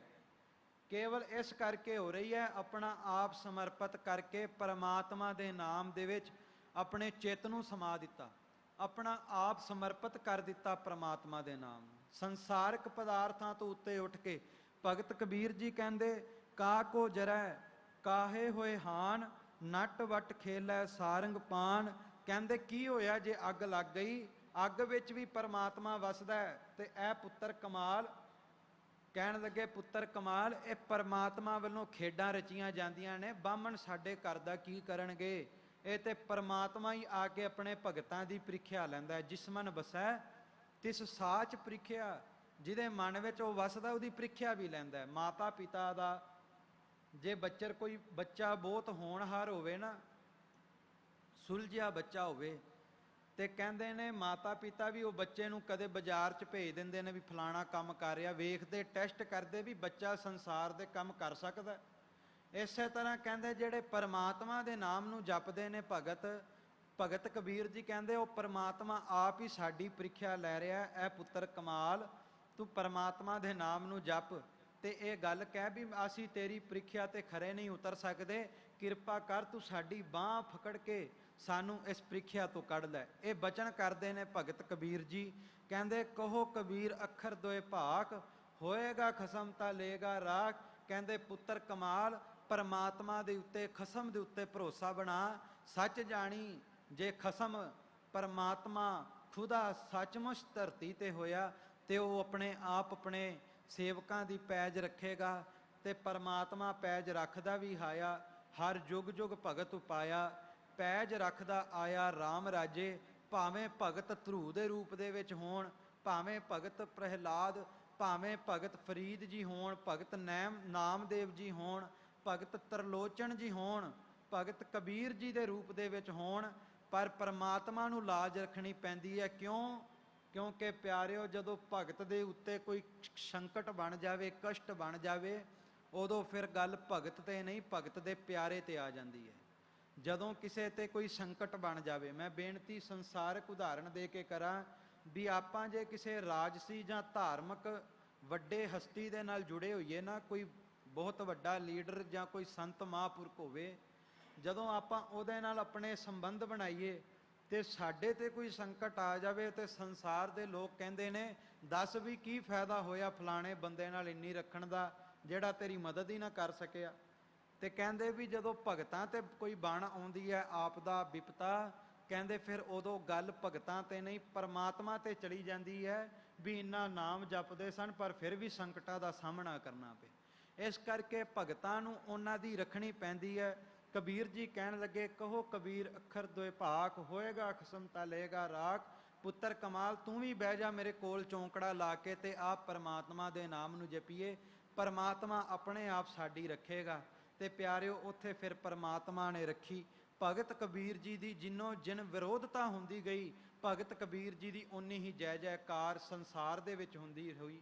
ਜਿੰਨੀ ਵਿਰੋਧਤਾ ਉਹਨਾਂ ਦੇ ਵਿਰੋਧੀਆਂ ਵੱਲੋਂ ਕੀਤੀ, ਸੱਚ ਜਾਣਿਓ ਵਿਰੋਧੀਆਂ ਦੀ ਵਿਰੋਧਤਾ ਦਾ ਤਾਂ ਅਸਰ ਨਹੀਂ ਪਿਆ, ਭਗਤ ਕਬੀਰ ਜੀ ਦੇ ਜਪਣ ਦਾ ਇੰਨਾ ਅਸਰ ਹੋਇਆ ਕਿ ਅੱਜ ਤੱਕ ਵੀ ਭਗਤ ਕਬੀਰ ਜੀ ਦੀ ਜੈ ਜੈਕਾਰ ਹੋ ਰਹੀ ਹੈ। ਮੈਂ ਬੇਨਤੀ ਕਰਦਾ ਹੁੰਦਾ ਵੀ ਵੇਖੋ ਭਗਤਾਂ ਦੀ ਸੁਰਤ ਕਿੰਨੀ ਕੁ ਉੱਚੀ ਹੋਵੇਗੀ ਅੱਜ ਇੰਨੀਆਂ ਯੂਨੀਵਰਸਿਟੀਜ਼ ਦੇ ਵਿੱਚ, ਕਾਲਜਾਂ ਦੇ ਵਿੱਚ, ਸਕੂਲਾਂ ਦੇ ਵਿੱਚ, ਯੂਨੀਵਰਸਿਟੀ ਦੇ ਵਿੱਚ ਜਾ ਕੇ, ਰਿਸਰਚ ਸੈਂਟਰ ਦੇ ਵਿੱਚ ਜਾ ਕੇ ਇਹਨਾਂ ਭਗਤਾਂ ਦੀ ਬਾਣੀ ਉੱਤੇ ਬੱਚੇ ਇੰਨਾ ਪੜ੍ਹ ਕੇ PhDਆਂ ਕਰਕੇ ਰਿਸਰਚਾਂ ਕਰ ਰਹੇ ਨੇ। ਪਰ ਸੋਚਣ ਵਾਲੀ ਗੱਲ ਹੈ ਵੀ ਭਗਤ ਕਬੀਰ ਜੀ ਕਿਹੜੀ ਯੂਨੀਵਰਸਿਟੀ 'ਚ ਪੜ੍ਹੇ, ਭਗਤ ਫਰੀਦ ਜੀ ਕਿਹੜੀ ਯੂਨੀਵਰਸਿਟੀ 'ਚ ਗਏ, ਭਗਤ ਕਬੀਰ ਜੀ, ਭਗਤ ਨਾਮਦੇਵ ਜੀ ਕਿਹੜੀ ਯੂਨੀਵਰਸਿਟੀ 'ਚ ਗਏ ਵੀ ਅੱਜ ਉਹਨਾਂ ਦੀ ਰਚੀ ਹੋਈ ਬਾਣੀ ਤੇ ਇੰਨੀ ਰਿਸਰਚ ਹੋ ਰਹੀ ਹੈ ਯੂਨੀਵਰਸਿਟੀਆਂ 'ਚ ਜਾ ਕੇ। ਮੈਂ ਬੇਨਤੀ ਕਰਾਂ, ਉਹ ਸਭ ਤੋਂ ਵੱਡੀ ਯੂਨੀਵਰਸਿਟੀ ਪਰਮਾਤਮਾ ਦੇ ਵਿੱਚ ਜਾ ਕੇ ਸਮਾ ਗਏ, ਤਾਈਓ ਅੱਜ ਉਹਨਾਂ ਦੇ ਲਿਖੀ ਹੋਈ ਬਾਣੀ ਤੇ ਰਿਸਰਚਾਂ ਹੋ ਰਹੀ ਹੈ। ਆਪਾਂ ਭਗਤਾਂ ਤੋਂ ਸਿੱਖਿਆ ਲਈਏ। ਤੂੰ ਮੇਰੋ ਮੇਰ ਪਰਬਤ ਸੁਆਮੀ, ਓਟ ਗਹੀ ਮੈਂ ਤੇਰੀ। ਪਰਮਾਤਮਾ ਦੇ ਨਾਮ ਦੀ ਓਟ ਤੱਕ ਕੇ ਪਰਮਾਤਮਾ ਦੇ ਨਾਮ ਨੂੰ ਜਪੀਏ, ਮਨ ਵਿੱਚ ਭਾਵਨਾ ਬਣਾਈਏ, ਭਾਵੇਂ ਕੋਈ ਆਪਦਾ ਆਵੇ, ਭਾਵੇਂ ਕੋਈ ਵਿਪਤਾ ਆਵੇ। ਭਗਤ ਸਾਹਿਬ ਕਹਿੰਦੇ ਨੇ, ਊਹਾਂ ਤੋਂ ਜਾਈਏ ਜੋ ਇਹਾਂ ਨਾ ਹੋਵੇ। ਹੋਰ ਕਿਤੇ ਜਾਣ ਨਾਲੋਂ ਗੁਰੂ ਨਾਨਕ ਦੇ ਦਰ ਤੇ ਆ ਕੇ ਅਰਦਾਸ ਕਰੀਏ। ਇਤਿਹਾਸ ਵਿੱਚ ਇੱਕ ਹੋਰ ਝਲਕ ਵੀ ਆਉਂਦੀ ਹੈ। ਕਹਿੰਦੇ ਨੇ ਭਗਤ ਕਬੀਰ ਜੀ, ਬੇਨਤੀ ਕਰਦਾ, ਸੰਸਾਰ ਦੇ ਬੰਦਿਆਂ ਨੂੰ ਇੰਨਾ ਸੰਕਟ ਦਾ ਸਾਹਮਣਾ ਨਹੀਂ ਕਰਨਾ ਪੈਂਦਾ ਜਿੰਨਾ ਇੱਕ ਸੰਤ ਨੂੰ ਤੇ ਭਗਤ ਨੂੰ ਕਰਨਾ ਪੈਂਦਾ। ਕਿਉਂਕਿ ਭਗਤਾਂ ਨੂੰ, ਸੰਤਾਂ ਨੂੰ, ਗੁਰੂ ਸਾਹਿਬਾਨਾਂ ਨੂੰ ਸੰਕਟ ਦਾ ਸਾਹਮਣਾ ਇਸ ਕਰਕੇ ਕਰਨਾ ਪੈਂਦਾ ਵੀ ਸੰਸਾਰ ਦੇ ਬੰਦੇ ਨੂੰ ਅਕਲ ਆ ਜਾਵੇ ਵੀ ਇੱਥੇ ਤੇ ਭਗਤ ਇੰਨੀਆਂ ਮੁਸ਼ਕਲਾਂ ਚੋਂ ਲੰਘ ਕੇ ਵੀ ਪਰਮਾਤਮਾ ਦੇ ਨਾਮ ਨੂੰ ਨਾ ਛੱਡਿਆ, ਤੂੰ ਕਿਉਂ ਛੱਡ ਰਿਹਾ? ਤੂੰ ਕਿਉਂ ਪਰਮਾਤਮਾ ਦੀ ਬੰਦਗੀ ਛੱਡ ਰਿਹਾ? ਬੰਦਗੀ ਕਰ, ਪਰਮਾਤਮਾ ਦੇ ਨਾਮ ਨੂੰ ਜਪ। ਕਹਿੰਦੇ ਨੇ ਭਗਤ ਕਬੀਰ ਜੀ ਦੇ ਇੱਕ ਪਾਸੇ ਵਿਰੋਧੀ ਹੋਏ ਬਾਹਮਣ ਤੇ ਇੱਕ ਪਾਸੇ ਵਿਰੋਧੀ ਹੋਏ ਕਾਜ਼ੀ। ਉਹਨਾਂ ਨੇ ਕਹਿੰਦੇ ਸਿਕੰਦਰ ਬਾਦਸ਼ਾਹ ਨੂੰ ਭੜਕਾ ਕੇ ਇੱਕ ਦਿਨ ਭਗਤ ਕਬੀਰ ਜੀ ਨੂੰ ਐ ਸੰਗਲਾਂ ਨਾਲ ਬੰਨ੍ਹ ਕੇ ਤੇ ਕਹਿੰਦੇ ਭਗਤ ਕਬੀਰ ਜੀ ਦੇ ਉੱਤੇ ਹਾਥੀ ਵੀ ਛੱਡ ਦਿੱਤਾ। ਤੇ ਭਗਤ ਕਬੀਰ ਜੀ ਨੇ ਇਹ ਫਿਰ ਆਪਣੀ ਬਾਣੀ ਵਿੱਚ ਵੀ, ਕਿਉਂਕਿ ਭਗਤ ਕਬੀਰ ਜੀ ਦੇ ਜੀਵਨ ਇਤਿਹਾਸ ਨੂੰ ਵਾਚਣ ਲਈ ਉਹਨਾਂ ਦੀ ਬਾਣੀ ਦੇ ਵਿੱਚੋਂ ਹੀ ਬਹੁਤ ਗੁੰਝੀ ਸਮਝ ਆਉਂਦੀ ਹੈ ਕਿ ਭਗਤ ਸਾਹਿਬ ਦੇ ਜੀਵਨ ਦੇ ਵਿੱਚ ਕੀ ਘਟਨਾਵਾਂ ਵਾਪਰੀਆਂ ਨੇ। ਕਹਿੰਦੇ ਹਾਥੀ ਨੂੰ ਛੱਡ ਦਿੱਤਾ ਤੇ ਭਗਤ ਕਬੀਰ ਜੀ ਅਡੋਲ ਅਵਸਥਾ ਵਿੱਚ ਬੈਠੇ ਰਹੇ ਤੇ ਆਪਣੇ ਮੁਖਾਰ ਬਿੰਦ ਤੋਂ ਇਹ ਉਚਾਰਨ ਕਰਦੇ ਰਹੇ, ਹਸਤ ਨਾ ਤੋਰੈ ਧਰੈ ਧਿਆਨ। ਕਹਿੰਦੇ ਹਾਥੀ ਵੀ ਕੁਝ ਵਿਗਾੜ ਨਹੀਂ ਸਕਦਾ ਜੇ ਪਰਮਾਤਮਾ ਦੇ ਨਾਮ ਦਾ ਧਿਆਨ ਹੋਵੇ। ਮੈਂ ਬੇਨਤੀ ਕਰਾਂ, ਮੈਂ ਵੀ ਆਪਣੀ ਰਸਨਾ ਦੁਆਰਾ ਇਹ ਗੱਲ ਕਹਿ ਦਿੱਤੀ, ਆਪਨੇ ਸੁਣ ਲਈ, ਪਰ ਉਹ ਭਗਤ ਕਬੀਰ ਦੀ ਕਿੰਨੀ ਕਿ ਸੁਰਤ ਉੱਚੀ ਹੋਵੇਗੀ ਵੀ ਸਾਹਮਣੇ ਹਾਥੀ, ਮੌਤ ਹੀ ਕਹਿ ਲਈਏ ਵੀ ਭੱਜੀ ਆਉਂਦੀ ਹੈ ਤੇ ਭਗਤ ਅਡੋਲ ਅਵਸਥਾ ਵਿੱਚ ਕਹਿੰਦੇ ਨੇ ਹੋਏਗਾ ਖਸਮ ਤਾਂ ਲਏਗਾ ਰਾਖ। ਆਪਾਂ ਕਹਿੰਦੇ ਆ ਪਰਮਾਤਮਾ ਨਹੀਂ ਮੂੰਹ 'ਚ ਬੁਰਕੀਆਂ ਪਾਉਂਦਾ, ਕੁਝ ਨਾ ਕੁਝ ਤੇ ਕਰਨਾ ਹੀ ਪੈਂਦਾ। ਹੱਥ ਤੇ ਹੱਥ ਧਰ ਕੇ ਕਿਵੇਂ ਬਹਿ ਸਕਦੇ ਆ? ਕੁਝ ਤੇ ਕਰਨਾ ਪਏਗਾ ਵੀ ਸਾਹਮਣੇ ਮੁਸ਼ਕਲ ਆਣੀ ਆ, ਹੱਥ ਪੈਰ ਮਾਰਨੇ ਪੈਣਗੇ। ਭਗਤ ਤੇ ਕਹਿ ਦਿੰਦੇ ਨੇ ਅਡੋਲ ਅਵਸਥਾ 'ਚ ਬੈਠ ਕੇ ਵੀ ਆਪਾਂ ਤਾਂ ਪਰਮਾਤਮਾ ਤੇਰੇ ਨਾਲ ਯਾਰੀ ਪਾ ਲਈ ਹੈ, ਹੁਣ ਹੋਏਗਾ ਖਸਮ ਤਾਂ ਲਏਗਾ ਰਾਖ। ਜੇ ਤੂੰ ਸੱਚਮੁੱਚ ਇਸ ਸੰਸਾਰ ਤੇ ਆ ਤੇ ਹੁਣ ਫਿਰ ਮੈਨੂੰ ਰੱਖ ਲਈ। ਕਹਿੰਦੇ ਹਸਤ ਨਾ ਤੋਰੈ ਧਰੈ ਧਿਆਨ, ਵਾਕੈ ਹਿਰਦੈ ਬਸੈ ਭਗਵਾਨ। ਕਹਿੰਦੇ ਹਾਥੀ ਵੀ ਮੇਰਾ ਕੀ ਵਿਗਾੜੇਗਾ? ਹਾਥੀ ਵਿੱਚ ਤੇ ਖੁਦ ਪਰਮਾਤਮਾ ਵਸਦਾ, ਭਗਵਾਨ ਵਸਦਾ। ਤੇ ਪਿਆਰਿਓ, ਸੱਚਮੁੱਚ ਉੱਥੇ ਫਿਰ ਹਾਥੀ ਆਇਆ। ਹਾਥੀ ਨੇ ਆਪਣੀ ਸੁੰਡ ਨੀਚੇ ਕੀਤੀ ਤੇ ਭਗਤ ਕਬੀਰ ਜੀ ਨੂੰ ਨਤਮਸਤਕ ਹੋਇਆ। ਹਾਥੀ ਨੇ ਵੀ ਉੱਥੇ ਭਗਤ ਕਬੀਰ ਜੀ ਨੂੰ ਨਮਸਕਾਰ ਕੀਤੀ ਤੇ ਵਾਪਸ ਪਰਤ ਗਿਆ। ਇੱਥੋਂ ਫਿਰ ਸੰਸਾਰ ਦੇ ਲੋਕਾਂ ਨੇ ਉਂਗਲੀਆਂ ਮੂੰਹ ਵਿੱਚ ਪਾ ਲਈਆਂ ਵੀ ਖੋਰੇ ਭਗਤ ਕਬੀਰ ਦੇ ਕੋਲ ਐਸੀ ਕਿਹੜੀ ਸ਼ਕਤੀ ਹੈ, ਐਸਾ ਕਿਹੜਾ ਕਾਲਾ ਜਾਦੂ ਹੈ ਵੀ ਇਹ ਪਰਮਾਤਮਾ ਦਾ ਨਾਮ ਲੈਂਦਾ ਪਰ ਇਹਦਾ ਅੱਗ ਵੀ ਕੁਝ ਨਹੀਂ ਵਿਗਾੜ ਸਕਦੀ, ਇਹਦਾ ਹਾਥੀ ਕੁਝ ਨਹੀਂ ਵਿਗਾੜ ਸਕਦਾ। ਇਹਦੀ ਸੰਸਾਰ ਦੇ ਵਿੱਚ ਅਸੀਂ ਇਤਨੀ ਵਿਰੋਧਤਾ ਕੀਤੀ ਪਰ ਵਿਰੋਧਤਾ ਵੀ ਕੁਝ ਨਾ ਵਿਗਾੜ ਸਕੀ। ਕੀ ਹੈ ਇਸ ਕੋਲ? ਤੇ ਭਗਤ ਕਬੀਰ ਜੀ ਕਹਿਣ ਲੱਗੇ, ਮੇਰੇ ਕੋਲ ਹੈ ਪਰਮਾਤਮਾ ਦੇ ਨਾਮ ਦਾ ਧਨ, ਮੇਰੇ ਕੋਲ ਕੋਈ ਕਾਲਾ ਜਾਦੂ ਨਹੀਂ। ਕਹਿੰਦੇ ਮੇਰੇ ਕੋਲ ਉਹ ਹੈ, ਨਾ ਜੰਤਰ ਮੈਂ, ਨਾ ਤੰਤਰ ਮੈਂ, ਨਾ ਮੰਤਰ ਬਸ ਆਵਈ। ਪੁਰਾਨੋ ਕੁਰਾਨ ਨੇਤ ਨੇਤ ਕਹਿ ਬਤਾਵਈ। ਨਾ ਕਰਮ ਮੈਂ, ਨਾ ਧਰਮ ਮੈਂ, ਨਾ ਭਰਮ ਮੈਂ ਬਤਾਈਐ। ਅਗੰਜ ਆਦਿ ਦੇਵ ਹੈ ਕਹੋ ਸੋ ਕੈਸ ਪਾਈਐ। ਭਗਤ ਕਬੀਰ ਜੀ ਕਹਿਣ ਲੱਗੇ, ਮੇਰੇ ਕੋਲ ਉਹ ਪਰਮਾਤਮਾ ਦਾ ਨਾਮ ਹੈ ਜਿਹੜਾ ਜੰਤਰਾਂ ਮੰਤਰਾਂ ਕਾਲਿਆਂ ਜਾਦੂਆਂ ਦੇ ਵਸ ਵਿੱਚ ਨਹੀਂ, ਜਿਹੜਾ ਇਹਨਾਂ ਤੋਂ ਉੱਤੇ ਉੱਠਿਆ, ਜਿਹੜਾ ਹਰ ਇੱਕ ਦੇ ਵਿੱਚ ਵਸਦਾ ਹੈ, ਜਿਹੜਾ ਜਲ ਕਹਾ ਥਲ ਕਹਾ ਗਗਨ ਕੇ ਗੋਣ ਕਹਾ, ਕਾਲ ਕੇ ਬਣਾਏ ਸਭੈ ਕਾਲ ਹੀ ਚਬਾਹੇਂਗੇ। ਜਿਹੜਾ ਰੋਮ ਰੋਮ ਦੇ ਵਿੱਚ ਕਣ ਕਣ ਵਿੱਚ ਵਸਦਾ, ਮੇਰੇ ਕੋਲ ਉਹ ਪਰਮਾਤਮਾ ਦੇ ਨਾਮ ਦਾ ਧਨ ਹੈ ਦੌਲਤ ਏ ਜਾਵੇਦ ਯਾਬੀ ਹੈ ਹਬੀਬ, ਮੇਰੇ ਕੋਲ ਪਰਮਾਤਮਾ ਦੇ ਨਾਮ ਦੀ ਦੌਲਤ ਹੈ। ਤੇ ਭਗਤ ਕਬੀਰ ਜੀ ਅੱਜ ਦੇ ਦਿਨ ਸਾਨੂੰ ਵੀ ਸਮਝਾਉਂਦੇ ਨੇ ਕਿ ਜੇ ਤੁਸੀਂ ਵੀ ਚਾਹੁੰਦੇ ਹੋ ਵੀ ਤੁਹਾਡੀ ਪਰਮਾਤਮਾ ਤੇ ਇਤਨੀ ਕਿ ਸ਼ਰਧਾ ਹੋਵੇ ਤੇ ਤੁਹਾਨੂੰ ਸੱਚਮੁੱਚ ਆ ਕੇ ਪਰਮਾਤਮਾ ਮਿਲ ਜਾਵੇ, ਪਰਮਾਤਮਾ ਦੇ ਨਾਮ ਦੀ ਬਰਕਤ ਮਿਲ ਜਾਵੇ, ਪਰਮਾਤਮਾ ਦੇ ਨਾਮ ਵਿੱਚ ਤੁਹਾਡੀ ਸੁਰਤ ਭਿੱਜ ਜਾਵੇ, ਕਹਿੰਦੇ ਇੱਕ ਕੰਮ ਕਰੋ, ਕਬੀਰ ਰੋੜਾ ਹੋਏ ਰੋ ਬਾਟਕਾ ਤਜ ਮਨ ਕਾ ਅਭਿਮਾਨ, ਕਹਿੰਦੇ ਇੱਕ ਕੰਮ ਕਰ, ਜਦੋਂ ਗੁਰੂ ਘਰ ਜਾਂ ਧਾਰਮਿਕ ਸਥਾਨ ਤੇ ਜਾਵੇਂ ਆਪਣੇ ਮਨ ਵਿੱਚੋਂ ਹੰਕਾਰ ਮੁਕਾ ਕੇ ਜਾਈਂ। ਤੇ ਕਹਿੰਦੇ ਮਨ ਦੇ ਵਿੱਚੋਂ ਹੰਕਾਰ ਕਿੰਨਾ ਕਿ ਮੁਕਾਈ, ਸੜਕ ਤੇ ਪਏ ਹੋਏ ਰੋੜੇ ਵਰਗਾ ਹੋ ਜਾਵੀਂ। ਕਬੀਰ ਰੋੜਾ ਹੋਏ ਰੋ ਬਾਟਕਾ ਤਜ ਮਨ ਕਾ ਅਭਿਮਾਨ, ਐਸਾ ਕੋਈ ਦਾਸ ਹੋਏ ਤਾਹਿ ਮਿਲੈ ਭਗਵਾਨ, ਕਹਿੰਦੇ ਐਸਾ ਆਪਣੀ ਸੁਰਤ ਨੂੰ ਬਣਾਏਗਾ ਤਾਂ ਹੀ ਤੈਨੂੰ ਭਗਵਾਨ ਦੀ ਪਰਮਾਤਮਾ ਦੇ ਨਾਮ ਦੀ ਪ੍ਰਾਪਤੀ ਹੋ ਸਕਦੀ ਹੈ। ਪਰ ਕਹਿੰਦੇ ਇਹ ਨਾ ਸੋਚੀ ਵੀ ਅੱਜ ਤੂੰ ਸੜਕ ਤੇ ਪਏ ਹੋਏ ਰੋੜੇ ਵਰਗਾ ਹੋ ਗਿਆ ਤਾਂ ਸ਼ਾਇਦ ਤੈਨੂੰ ਡਿਗਰੀ ਮਿਲ ਜਾਵੇਗੀ, ਪਰਮਾਤਮਾ ਦੀ ਪ੍ਰਾਪਤੀ ਹੋ ਜਾਵੇਗੀ। ਕਹਿੰਦੇ ਹਜੇ ਵੀ ਬਸ ਨਹੀਂ, ਕਬੀਰ ਰੋੜਾ ਹੁਆ ਤੋ ਕਿਆ ਭਇਆ ਜੋ ਪੰਖੀ ਕੋ ਦੁਖ ਦੇ, ਕਹਿੰਦੇ ਰੋੜਾ ਬਣ ਗਿਆ ਫਿਰ ਕੀ ਹੋ ਗਿਆ, ਮਨ ਵਿੱਚ ਹੰਕਾਰ ਲੈ ਆਂਦਾ। ਜਿਵੇਂ ਆਪਾਂ ਕਹਿੰਦੇ ਆ ਵੀ ਇੰਨੇ ਸੁਖਮਨੀ ਸਾਹਿਬ ਕਰ ਲਏ, ਜੋੜੇ ਘਰ ਵਿੱਚ ਇੰਨੀ ਸੇਵਾ ਕਰ ਲਈ, ਝਾੜੂ ਦੀ ਸੇਵਾ ਕਰ ਲਈ, ਪਰ ਪ੍ਰਾਪਤੀ ਕੋਈ ਨਹੀਂ।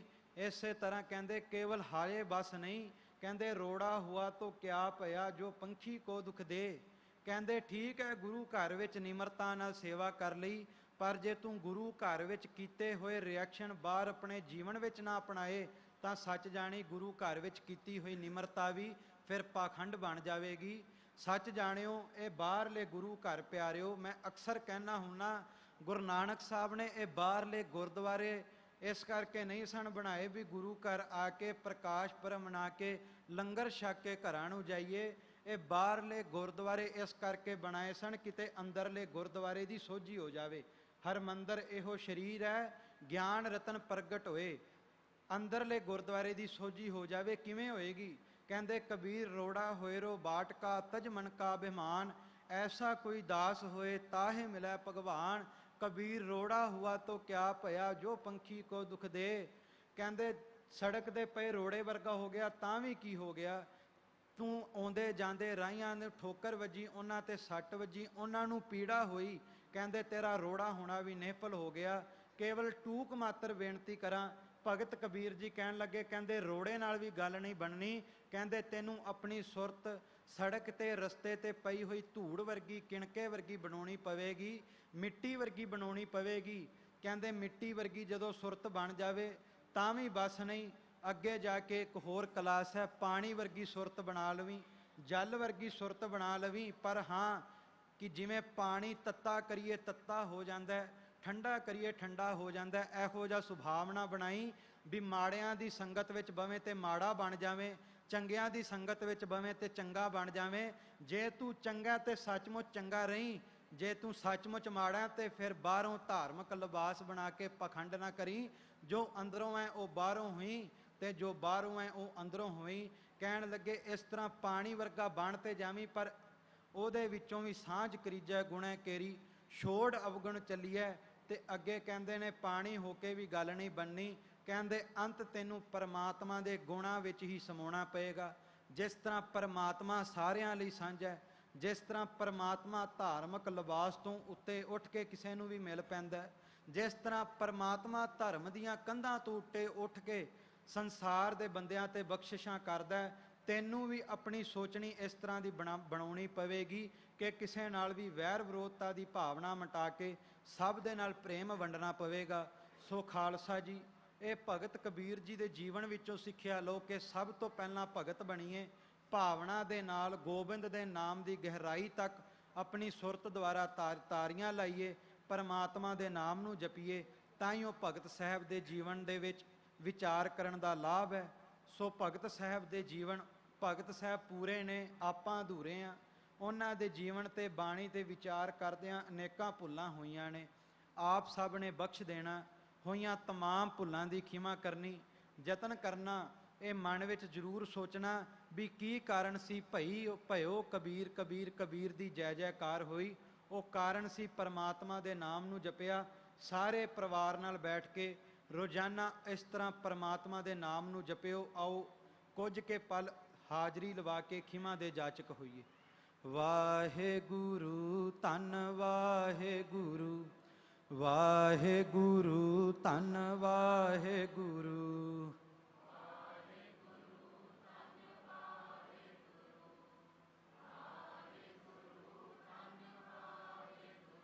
ਵਾਹਿਗੁਰੂ ਧੰਨ ਵਾਹਿਗੁਰੂ, ਵਾਹਿਗੁਰੂ ਧੰਨ ਵਾਹਿਗੁਰੂ।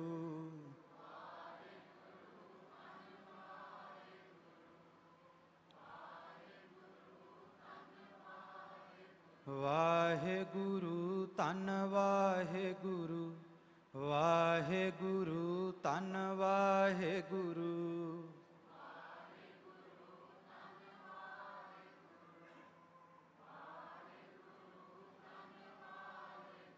ਇਸ ਤਰ੍ਹਾਂ ਰੋਜ਼ਾਨਾ ਆਪਣੇ ਪਰਿਵਾਰ ਨਾਲ ਬੈਠ ਕੇ ਪਰਮਾਤਮਾ ਦੇ ਨਾਮ ਨੂੰ ਜਪੀਏ। ਸੱਚ ਜਾਣਿਓ, ਜੇ ਵਾਹਿਗੁਰੂ ਨੂੰ ਧੰਨ ਕਹੋਗੇ, ਵਾਹਿਗੁਰੂ ਇੱਕ ਦਿਨ ਤੁਹਾਨੂੰ ਧੰਨਤਾ ਯੋਗ ਬਣਾਉਣਗੇ। ਸੋ ਇਤਨੀਆਂ ਬੇਨਤੀਆਂ ਪ੍ਰਵਾਨ ਕਰਨੀਆਂ। ਬਹੁਤ ਹੀ ਸਤਿਕਾਰਯੋਗ ਭਾਈ ਸਾਹਿਬ ਭਾਈ ਅਮਰਜੀਤ ਸਿੰਘ ਜੀ ਪਟਿਆਲੇ ਵਾਲੇ, ਧੰਨ ਗੁਰੂ ਰਾਮਦਾਸ ਜੀ ਦੀ ਅਪਾਰ ਬਖਸ਼ਿਸ਼ ਦਾ ਸਦਕਾ, ਜੋ ਕਿ ਆਪ ਸਭ ਸੰਗਤਾਂ ਦੇ ਵਿੱਚ ਧੁਰ ਕੀ ਬਾਣੀ, ਇਲਾਹੀ ਬਾਣੀ ਦਾ ਕੀਰਤਨ ਪ੍ਰਚਾਰ ਦੀ ਸੇਵਾ ਕਰਦੇ ਨੇ। ਬੇਨਤੀ ਕਰਾਂ, ਪਰਮਾਤਮਾ ਤੇ ਸੰਸਾਰ ਦੇ ਬੰਦੇ ਵਿੱਚ ਜੇ ਕੋਈ ਵਿਚੋਲਾ ਬਣ ਸਕਦਾ, ਕੁਝ ਜਰੀਆ ਬਣ ਸਕਦਾ, ਤੇ ਉਹ ਗੁਰੂ ਨਾਨਕ ਸਾਹਿਬ ਵੱਲੋਂ ਬਖਸ਼ੀ ਹੋਈ ਕੀਰਤਨ ਦੀ ਦਾਤ ਹੈ। ਕਿਉਂਕਿ ਕੀਰਤਨ ਸੰਸਾਰ ਦੇ ਬੰਦੇ ਨੂੰ ਆਪਣੇ ਵੱਲ ਮੋਹਿਤ ਕਰਦਾ ਤੇ ਪਰਮਾਤਮਾ ਦੇ ਨਾਮ ਨਾਲ ਜੋੜਦਾ। ਸੋ ਬਹੁਤ ਹੀ ਸਤਿਕਾਰਯੋਗ ਭਾਈ ਸਾਹਿਬ ਭਾਈ ਅਮਰਜੀਤ ਸਿੰਘ ਹੋਣਾ ਪਾਸੋਂ ਆਪ ਸਭ ਸੰਗਤਾਂ ਨੇ ਕੀਰਤਨ ਸਰਵਣ ਕਰਨਾ। ਹੋਈਆਂ तमाम ਭੁੱਲਾਂ ਦੀ ਖਿਮਾ ਕਰਨੀ ਜੀ। ਆਓ ਇੱਥੇ ਹੀ ਸਾਹਿਬਾਂ ਨੂੰ ਸੀਸ ਨਵਾਈਏ।